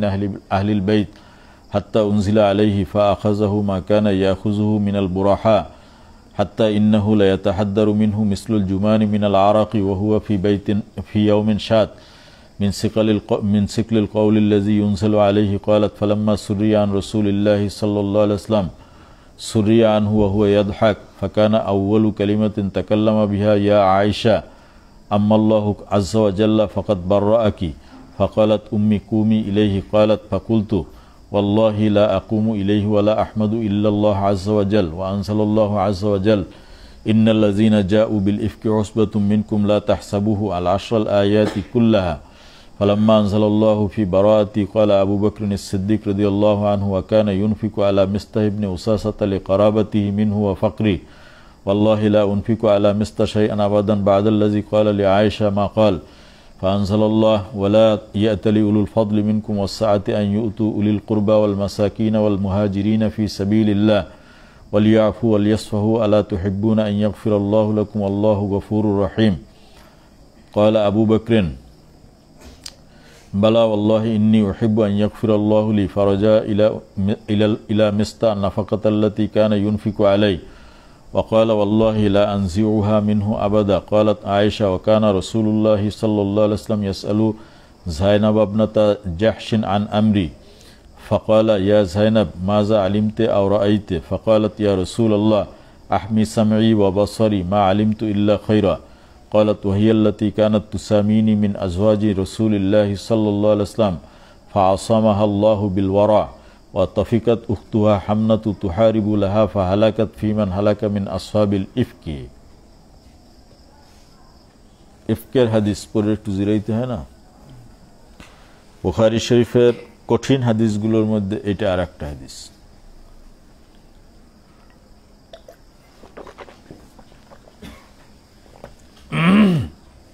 এবং লম্বা হাদিস কিতাবুল মাগাজিতে আমরা বিস্তারিত এই হাদিস নিয়ে আলোচনা করেছি বাবু কওলিহি ওয়ালাউলা ফাদলুল্লাহি আলাইকুম ওয়া রাহমাতুহু ফিদ দুনিয়া ওয়াল আখিরাতি লামাসসাকুম ফীমা আফাদতুম ফীহি আযাবুন আযীম ওয়া ক্বালা মুজাহিদ তালাক্কাউনাহু ইয়ারউইহি বা'দুকুম আন বা'দিন তুফিদুনা তাকুলুন বিহি ক্বালা হাদাসানা মুহাম্মদ ইবনে কাসীর ক্বালা হাদাসানা সুলাইমান আন হুসাইন عن أبي وائل عن مسروق عن أم رومان أم عائشة أنها قالت لما رميت عائشة خرت مغشيا عليها باب قوله تعالى إذ تلقونه بألسنتكم وتقولون بأفواهكم ما ليس لكم به علم به قال حدثنا إبراهيم بن موسى قال حدثنا هشام أن ابن جريج أخبرهم قال ابن أبي مليكة سمعت عائشة تقرأ إذ تلقونه بألسنتكم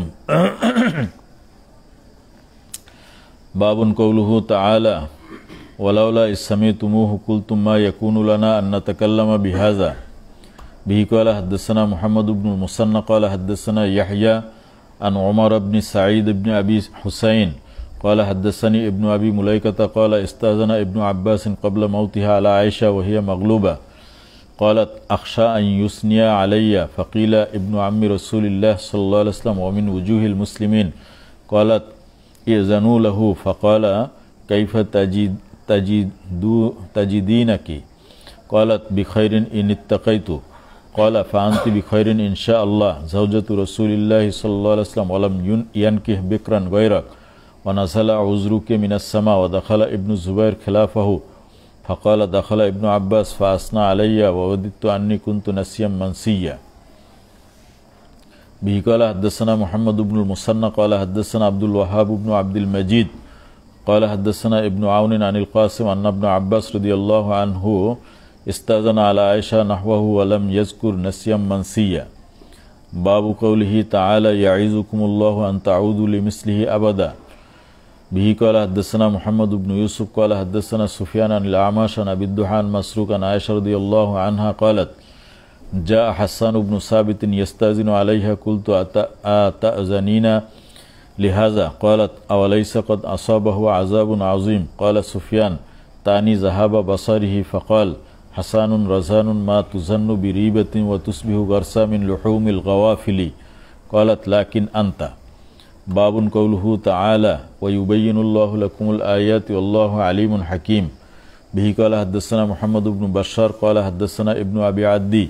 قال أنبأنا شعبة عن الأعمش عن أبي الضحى عن مسروق قال دخل حسان بن ثابت على عائشة فشبب وقال حسان رزان ما تظن بريبة وتصبح غرسا من لحوم الغوافل. قالت عائشة لست كذلك قلت تدعين مثل هذا يدخل عليك وقد أنزل الله والذي تولى كبره منهم. فقالت وأي عذاب أشد من العمى. وقالت وقد كان يرد عن رسول الله صلى الله عليه وسلم. باب قوله تعالى إن الذين يحبون أن تشيع الفاحشة في الذين آمنوا الآية إلى قوله رؤوف رحيم ولا يأتل أولو الفضل منكم والسعة أن يؤتوا أولي القربى والمساكين إلى قوله والله غفور رحيم. وقال أبو سمان هشام بن عروة قال أخبرني أبي عن عائشة قالت لما ذكر من شان الذي ذكر وما علمت به قام رسول الله صلى الله عليه وسلم في خطيبا فتشهد فحمد الله وأثنى عليه بما هو أهله ثم قال أما بعد أشيروا علي في أناس أبنوا أهلي وأيم الله ما علمت على أهلي من سوء وأبنوهم بمن والله ما علمت عليه من سوء قط ولا يدخل بيتي قط إلا وأنا حاضر ولا غبت في سفر إلا غاب معي. فقام سعد بن معاذ فقال إذن لي يا رسول الله أن نضرب أعناقهم. وقام رجل من بني الخزرج وكانت أم حسان بن ثابت من رهط ذلك الرجل فقال كذبت أما والله أن لو كانوا من الأوس ما أحببت أن تضرب أعناقهم حتى كاد أن يكون بين الأوس والخزرج شر في المسجد وما علمت. فلما كان مساء ذلك اليوم خرجت لبعض حاجتي ومعي أم مصطفى عصرت وقالت تيس مصطفى قلت أي أمي تسبين ابنك وسكتت ثم عصرت الثانية فقالت تعيس مصطفى فقلت لها تسبين ابنك ثم عصرت الثالثة فقالت تعيس مصطفى فانتهرتها فقالت والله ما أسبه إلا فيك. فقلت في أي شاني قالت فبقرت للحديث فقلت وقد كان هذا قالت نعم والله فرجعت إلى بيتي كأن الذي خرجت له لا أجد منه قليلا ولا كثيرا ووعدت فقلت لرسول الله صلى الله عليه وسلم أرسليني إلى بيت أبي فأرسل معي الغلام فدخلت الدار فوجدت أم رومان في السفل وأبا بكر فوق البيت يقرأ. فقالت أمي ما جاء بك يا بني فأخبرتها وذكرت لها الحديث وإذا هو لم يبلغ منها مثل ما بلغ مني. فقالت يا بني خفزي عليك الشان فإنه والله لقلما كانت امرأة قط حسناء عند رجل يحبها لها ضرائر إلا حسدنها وقيل فيها وإذا لم يبلغ منها ما بلغ مني. قلت وقد علم به أبي قالت نعم. قلت ورسول الله صلى الله عليه وسلم قالت نعم ورسول الله صلى الله عليه وسلم واستعبرت وبكيت فسمع أبو بكر صوتي وهو فوق البيت يقرأ فنزل فقال لأمي ما شانها قالت بلغها الذي ذكر من شانها ففاض عيناه. قال أقسمت عليك أي بني إلا رجعت إلى بيتك فرجعت ولقد جاء رسول الله صلى الله عليه وسلم بيتي فسأل عني خادمتي فقالت لا والله ما علمت عليها عيبا إلا أنها كانت تركض حتى تدخل الشاة فتأكل خميرها أو عجينها، وانتهرها بعض أصحابه فقال أصدقي رسول الله صلى الله عليه وسلم حتى أسقطوا لها به، فقالت سبحان الله والله ما علمت عليها إلا ما يعلم الصائغ على تبر الذهب الأحمر. وبلغ الأمر إلى ذلك الرجل الذي قيل له فقال سبحان الله والله ما كشفت كنف أنثى قط. قالت عائشة فقتل شهيدا في سبيل الله. قالت وأصبح أبواي عندي فلم يزال حتى دخل علي رسول الله صلى الله عليه وسلم وقد صلى العصر ثم دخل وقد اكتنفني أبواي عن يميني وعن شمالي فحمد الله وأثنى عليه ثم قال أما بعد يا عائشة إن كنت قارفت سوءا أو ظلمت فتوبي إلى الله فإن الله يقبل التوبة عن عباده. قالت وقد جاءت امرأة من الأنصار فهي جالسة بالباب فقلت ألا تستحيي من هذه المرأة أن تذكر شيئا؟ فوعظ رسول الله صلى الله عليه وسلم فالتفت إلى أبي فقلت أجبه. قال فماذا أقول؟ فالتفت إلى أمي فقلت أجيبيه. فقالت أقول ماذا؟ فلما لم يجيبه تشهدت فحمدت الله تعالى وأثنيت عليه بما هو أهله. ثم قلت أما بعد فوالله لئن قلت لكم إني لم أفعل والله عز وجل يشهد أني لصادقة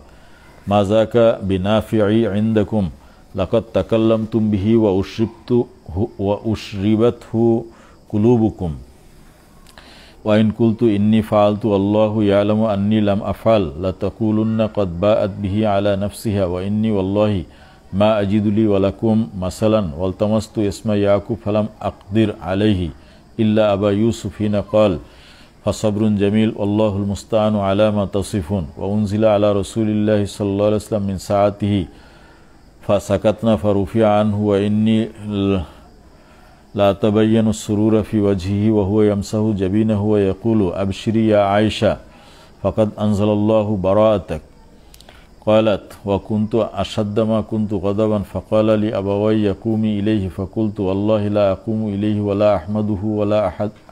أحمدكما ولكن أحمد الله الذي أنزل براءتي لقد سمعتموه فما أنكرتموه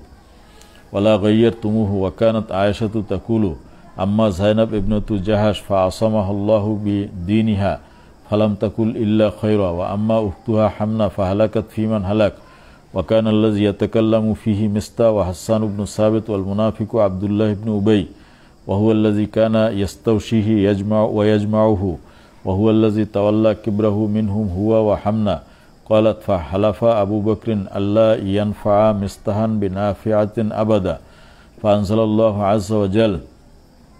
ولا يأتلي أولو الفضل منكم إلى آخر الآية يعني أبا بكر والساعة أن يؤتوا أولي القربى والمساكين يعني مستها إلى قوله ألا تحبون أن يغفر الله لكم والله غفور رحيم حتى قال أبو بكر بلى والله يا ربنا إنا لنحب أن تغفر لنا وعاد له بما كان يصنع. باب وليضربن بخمرهن على جيوبهن. وقال أحمد بن شبيب قال حدثنا أبي عن يونس قال ابن شهاب عن عروة عن عائشة رضي الله عنها قالت يرحم الله نساء المهاجرات الأول لما أنزل الله وليضربن بخمرهن على جيوبهن شققنا مروتهن فاختمرن بها. به قال حدثنا أبو نعيم قال حدثنا إبراهيم بن نافع عن الحسن بن مسلم عن صفية بنت شيبة أن عائشة رضي الله عنها كانت تقول لما نزلت هذه الآية وليضربن بخمرهن على جيوبهن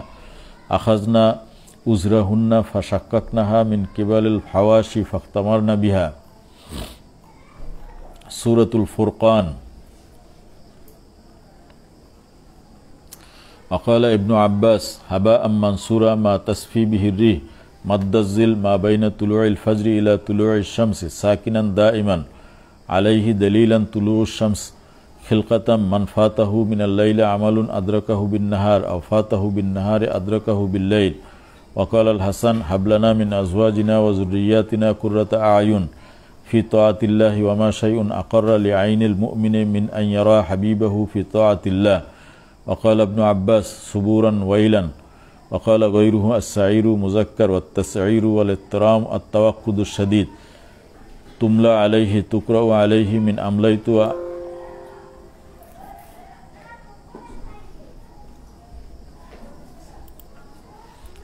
وأملكت وأمللت الرسي المعدن وجمعه رساس ما يعبأ يقال ما عبأت به شيئا لا يعتد به غراما هلاكا. وقال مجاهد وعطاو طغاو. وقال ابن عيينة عاتية عتت على الخزان.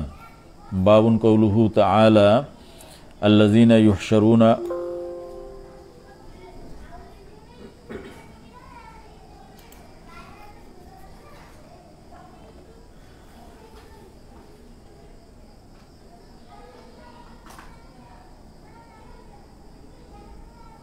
হয় নাই হইছে বাবুন কওলুহু তাআলা আল্লাযীনা ইউহশারুনা আলা ওয়ুজুহিহিম ইলা জাহান্নাম বি ক্বালা হাদাসানা আব্দুল্লাহ ইবনে মুহাম্মদ ক্বালা হাদাসানা ইউনুস ইবনে মুহাম্মদ আল বাগদাদি ক্বালা হাদাসানা শাইবান আন কাতাদা ক্বালা হাদাসানা আনাস ইবনে মালিক রাদিয়াল্লাহু আনহু আন্না রাজুলান ক্বালা ইয়া নাবিয়াল্লাহ يحشر الكافر على وجهه يوم القيامة قال أليس الذي أمشاه على الرجلين في الدنيا قادرا على أن يمشيه على وجهه يوم القيامة قال قتادة بلى وعزة ربنا. باب قوله تعالى والذين لا يدعون مع الله إلها آخر ولا يقتلون النفس الآية يلقى أسامة العقوبة. به قال حدثنا مسدد قال حدثنا يحيى عن سفيان قال حدثنا منصور وسليمان عن أبي وائل عن أبي ميسرة عن عبد الله قال وحدثني واصل عن أبي وائل عن عبد الله رضي الله عنه قال سألت أو سئل رسول الله صلى الله عليه وسلم أي الذنب عند الله أكبر قال أن تجعل لله ندا وهو خلقك أو سئل رسول الله قلت ثم أي قال ثم أن تقتل ولدك خشية أن يطعم معك قلت ثم أي قال أن تزاني بحليلة جارك قال ونزلت هذه الآية تصديقا لقول رسول الله صلى الله عليه وسلم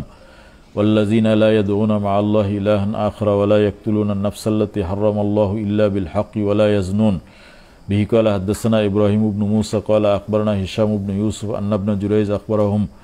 قال أخبرني القاسم بن أبي بزة أنه سأل سعيد بن جبير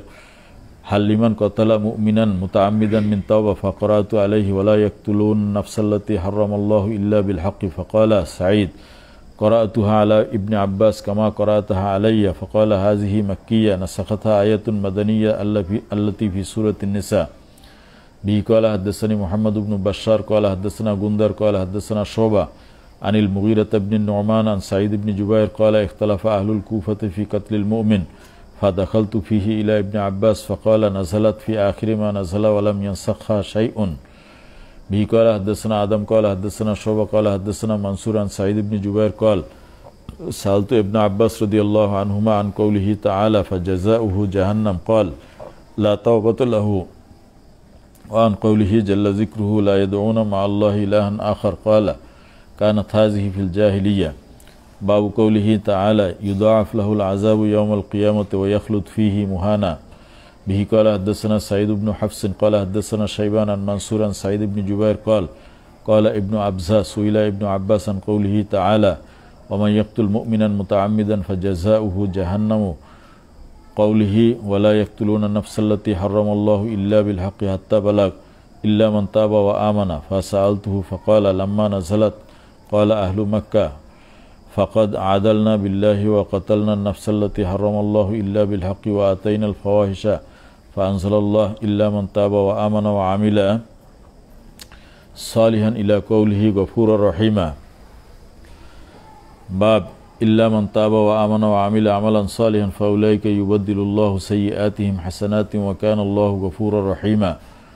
به قال حدثنا عبدان قال أخبرنا أبي عن شعبة عن منصور عن سعيد بن جبير قال أمرني عبد الرحمن بن عبزة أن أسأل ابن عباس عن هاتين الآيتين ومن يقتل مؤمنا متعمدا فسألته فقال لم ينسخها شيء. وعن والذين لا يدعون مع الله إلها آخر قال نزلت في أهل الشرك. باب فسوف يكون لزاما به قال حدثنا عمر بن حفص بن غياث قال حدثنا أبي قال حدثنا الأعمش قال حدثنا مسلم عن مسروق قال عبد الله 5 قد مضينا الدخان والقمر والروم والبطش واللزام فسوف يكون لزاما. سورة الشعراء قال مجاهد تعبسون تبنون حضيم يتفتت إذا مس مسحرين مسحورين الليك والأيك جمع أيك وهي جمع الشجر يوم الذل إذلال العذاب إياهم موزون معلوم كالطود الجبل. وقال غيره لا شرزمة الشرزمة طائفة قليلة في الساجدين المصلين. قال ابن عباس لعلهم تخلدون كأنكم الريع الإيفاع من الأرض وجمعه رياع وأرياع واحده الرياع مصانع كل بناء فهو مصنع فرهين مرهين فارهين بمعناه ويقال فارهين حازقين. تعسوا هو أشد الفساد عسى يعيس عيسا الجبل الخلق جبل خلق ومنه جبلا وجبلا وجبلا يعني الخلق. قاله ابن عباس. باب قوله تعالى ولا تخزني يوم يبعثون. وقال إبراهيم بن طهمان عن ابن أبي ذئب عن سعيد بن أبي سعيد المقبوري عن أبيه عن أبي هريرة رضي الله عنه عن النبي صلى الله عليه وسلم قال إن إبراهيم عليه الصلاة والسلام يرى أباه يوم القيامة عليه الغبر والقطر والغبر هي القطرة. به قال حدثنا إسماعيل قال حدثنا أخي عن ابن أبي ذئب عن سعيد المقبوري عن أبي هريرة رضي الله عنهم عن النبي صلى الله عليه وسلم قال يلقى إبراهيم أباه فيقول يا ربي إنك وعدتني ألا تخزني يوم يبعثون فيقول الله إني حرمت الجنة على الكافرين. باب قوله تعالى وأنذر عشيرتك الأقربين واخفض جناحك إلى جنابك. به قال حدثنا عمر بن حفص بن غياث قال حدثنا أبي قال حدثنا الأعمش قال حدثني عمرو بن مرة عن سعيد بن جبير عن ابن عباس رضي الله عنهما قال لما نزلت وأنذر عشيرتك الأقربين صعد النبي صلى الله عليه وسلم على الصفا فجعل ينادي يا بني فهر يا بني عدي لبطون قريش حتى استمعوا فجعل الرجل إذا لم يستطع أن يخرج أرسل رسولا لينظر معه فجاء أبو لهب وقريش فقال أرأيتكم لو أخبرتكم أن خيلا بالوادي تريد أن تغيروا عليكم أكنتم مصدقي؟ قالوا نعم ما جربنا عليك إلا صدقا. قال فإني نذير لكم بين يدي عذاب شديد. فقال أبو لهب تبا لك سائر اليوم ألهذا جمعتنا؟ فنزلت تبت يدا أبي لهب وتب ما أغنى عنه ماله وما كسب. به قال حدثنا أبو اليمان قال أخبرنا شعيب عن الزهري قال أخبرني سعيد بن المسيب وأبو سلمة بن عبد الرحمن أن أبا هريرة قال قام رسول الله صلى الله عليه وسلم حين أنزل الله وأنذر عشيرتك الأقربين قال يا معشر قريش أو كلمة نحوها اشتروا أنفسكم لا أغني عنكم من الله شيئا يا بني عبد مناف ولا أغني عنكم من الله شيئا يا عباس بن عبد المطلب لا أغني عنك من الله شيئا ويا صفية عمة رسول الله صلى الله عليه وسلم لا أغني عنك من الله شيئا ويا فاطمة بنت محمد صلى الله عليه وسلم سليني ما شئت من مالي ولا أغني عنك من الله شيئا. تابعه أسبق عن ابن وهاب عن يونس عن ابن شهاب. سورة النمل الخبء ما خبأت لا قبل لا طاقة الصرح كل ملات اتخذ من القوارير الصرح القصر وجماعته صروح. قال ابن عباس ولها عرش سرير كريم حسن الصنعة وغلاء الثمن يأتون مسلمين طاعين ردف اقترب جامدة قائمة أوزيني اجعلني. وقال مجاهد نكروا غيروا والقيس والقبس ما اقتبست منه النار. وأوتينا العلم يقوله سليمان الصرح بركة ماء ضرب عليها سليمان قوارير ألبسها إياه.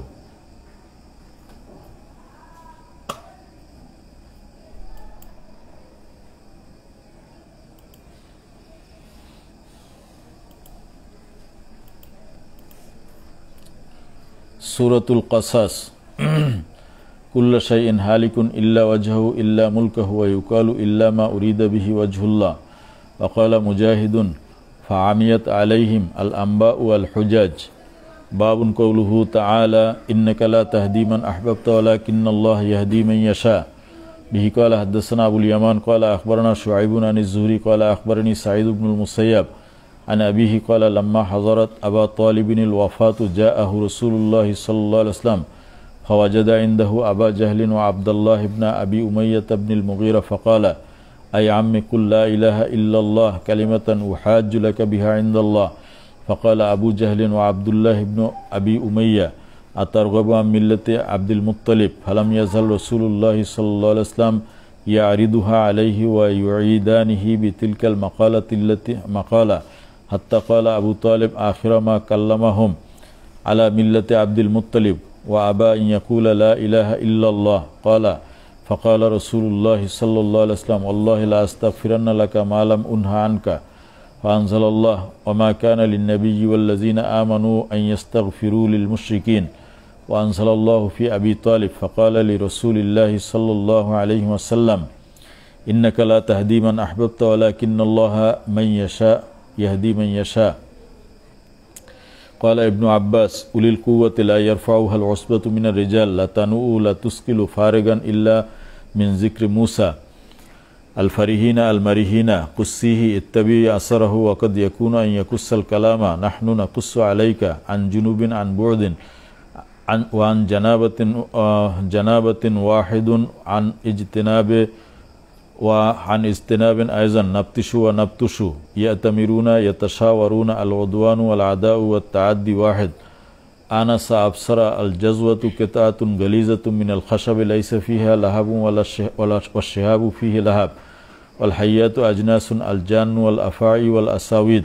ردءا معينا. قال ابن عباس يصدقني وقال غيره سنشد سنعينك كلما عززت شيئا فقد جعلت له عضدا مقبوهين مهلكين وصلنا بيناه وأتممناه يجبى يجلب بطيرت أشيرت في أمها رسولا أم القرى مكة وما حولها تكن تخفي أكننت الشيء أخفيته وكننته أخفيته أظهرته وكأن الله مثل ألم ترى أن الله يبسط الرزق لمن يشاء ويقدر يوسع عليه ويزيق عليه. باب قوله تعالى إن الذي فرض عليك القرآن. به قال حدثنا محمد بن مقاتل قال أخبرنا يعلى قال حدثنا سفيان العصفري عن إكرمة عن ابن عباس لرادك إلى معاد قال إلى مكة. سورة العنكبوت. قال مجاهد مستبصرين ضلالا وقال غيره الحيوان والحي واحد. فلا يعلمن الله علم الله ذلك إنما هي بمنزلة ليميز الله كقوله ليميز الله الخبيث وأثقالا مع أثقالهم أوزارا مع أوزارهم. سورة الروم. فلا يربو من أعطى عطية يبتغي أفضل فلا أجر له فيها. قال مجاهد يحبرون ينعمون يمهدون يسوون المضاجع والودق المطر. قال ابن عباس هل لكم مما ملكت أيمانكم في الآلهة وفيه تخافونهم أن يرثوكم كما يرث بعضكم بعضا يصدعون يتفرقون فصدا. قال غيره ضعف وضعف لغتان. وقال مجاهد السواء الإساءة جزاء المسيئين. به قال حدثنا محمد بن كثير قال حدثنا سفيان قال حدثنا منصور والأعمش عن أبي الدهان مسروق قال بينما رجل يحدث في كندة فقال يجيء دخان يوم القيامة فيأخذ بأسماع المنافقين وأبصارهم يأخذ المؤمن كهيئة الزكام ففزعنا فأتيت ابن مسعود وكان متكئا فغضب فجلس فقال من علم فليقل ومن لم يعلم فليقل الله أعلم فإن من العلم أن يقول لما لا يعلم لا أعلم. এটুক মুখস্থ করে রাখবা। ইবনে আব্বাসের কওল, ইবনে মাসউদের কওল, মান আলিমা ফালইয়াকুল ওয়া মান লাম ইয়ালাম ফালইয়াকুল আল্লাহু আ'লাম। যে জানে সেজন্য বলে, আর যে জানে না সেজন্য বলে আল্লাহু আলাম। ফাইন্না মিনাল ইলমি আন ইয়াকুলা লিমা লা ইয়ালামু লা আলামু, কেননা এটাও একটা ইলমের অংশ যে যেই বিষয়ে সে জানে না সেই বিষয়ে সে বলবে যে আমি জানি না। এইটা বলাটা এটাও একটা ইলম। ফাইন্নাল্লাহ ক্বালা লিনাবিয়্যিহি কুল মা আসআলুকুম আলাইহি মিন আজরিন ওয়া মা আনা মিনাল মুতাকাল্লিফিন ওয়া ইন্না কুরাইশান আবতাউ আনিল ইসলামি ফাদাআ আলাইহিমুন নাবিয়্যু সাল্লাল্লাহু আলাইহি ওয়াসাল্লাম ফাকালা আল্লাহুম্মা আইন্নি আলাইহিম বিসাবিন কাসাবি ইউসুফ ফাআখাযাতহুম সানা হাত্তা হালাকু ফিহা ওয়া আকালুল মিতাতা ওয়াল ইযামা ওয়া ইয়ারা রাজুলু মা বাইনাস সামাই ওয়াল আরদি কাহাইয়াতিদ দুখান ফাজাআহু আবু সুফিয়ান ফাকালা ইয়া মুহাম্মদ জি'তা তা'মুরুনা বিসিলাতির রাহিম ওয়া ইন্না কওমাকা কদ হালাকু ফাদউল্লাহ ফাকরা'a ফারতাকিব ইয়াওমা তা'তিস সামাউ বিদুখানিম মুবিন ইলা কওলিহি আইদুন আফা ইউকশাফু আনহুম আযাবুল আখিরাতি ইযা জা'a সুম্মা আদু ইলা কুফরিহিম ফাযালিকা কওলুহু তাআলা ইয়াওমা নাবতিশুল বাতশাতাল কুবরা ইয়াওমা বদরিন ওয়া লিজামান ইয়াওমা বদরিন আলিফ লাম মিম গুলিবাতির রুম ইলা সায়াগলিবুন ওয়ার রুমু কদ মাজা। বাব লা তাবদীলা লিখালকিল্লাহ খুলুকুল আউয়ালিন দীনুল আউয়ালিন ওয়াল ফিতরাতু আল ইসলাম। বিহি ক্বালা হাদাসানা আবদান ক্বালা আখবারনা আব্দুল্লাহ ক্বালা আখবারনা ইউনুস আনিজ যুহরি ক্বাল আখবারনি আবু সালামাত ইবনু আব্দুর রহমান আন্না আবা হুরায়রা রাদিয়াল্লাহু আনহু ক্বাল ক্বালা রাসূলুল্লাহ সাল্লাল্লাহু আলাইহি ওয়াসাল্লাম মা মিন মাউলুদিন ইল্লা ইউলাদু আলাল ফিতরাতি ফাআবাওয়াহু ইউহাউইদানিহি আও ইউনাসসিরানিহি আও ইউমাজ্জিসানি কামা তুনতাজুল বাহিমাতু বাহিমাতান জামআআ হাল তুহিসুনা ফিহা মিন জাদআআ সুম্মা ইয়াকুলু ফিতরাতাল্লাহি আল্লাতী ফাতারান নাস আলাইহা লা তাবদীলা লিখালকিল্লাহি যালিকাদ দীনুল কাইয়্যিম। সাদাকাল্লাহুল আযীম ওয়া সাদাকা রাসূলুহুন নাবিয়্যুল কারীম ওয়া নাহনু আলা যালিকা লামিনাশ শাহিদিন। আসসালামু আলাইকুম ওয়া রাহমাতুল্লাহ। হাত্তা নালতাকি বিকুম মাররাতান সানিয়া ফিস সাআতিল আশিরা লাইলান ইনশাআল্লাহ।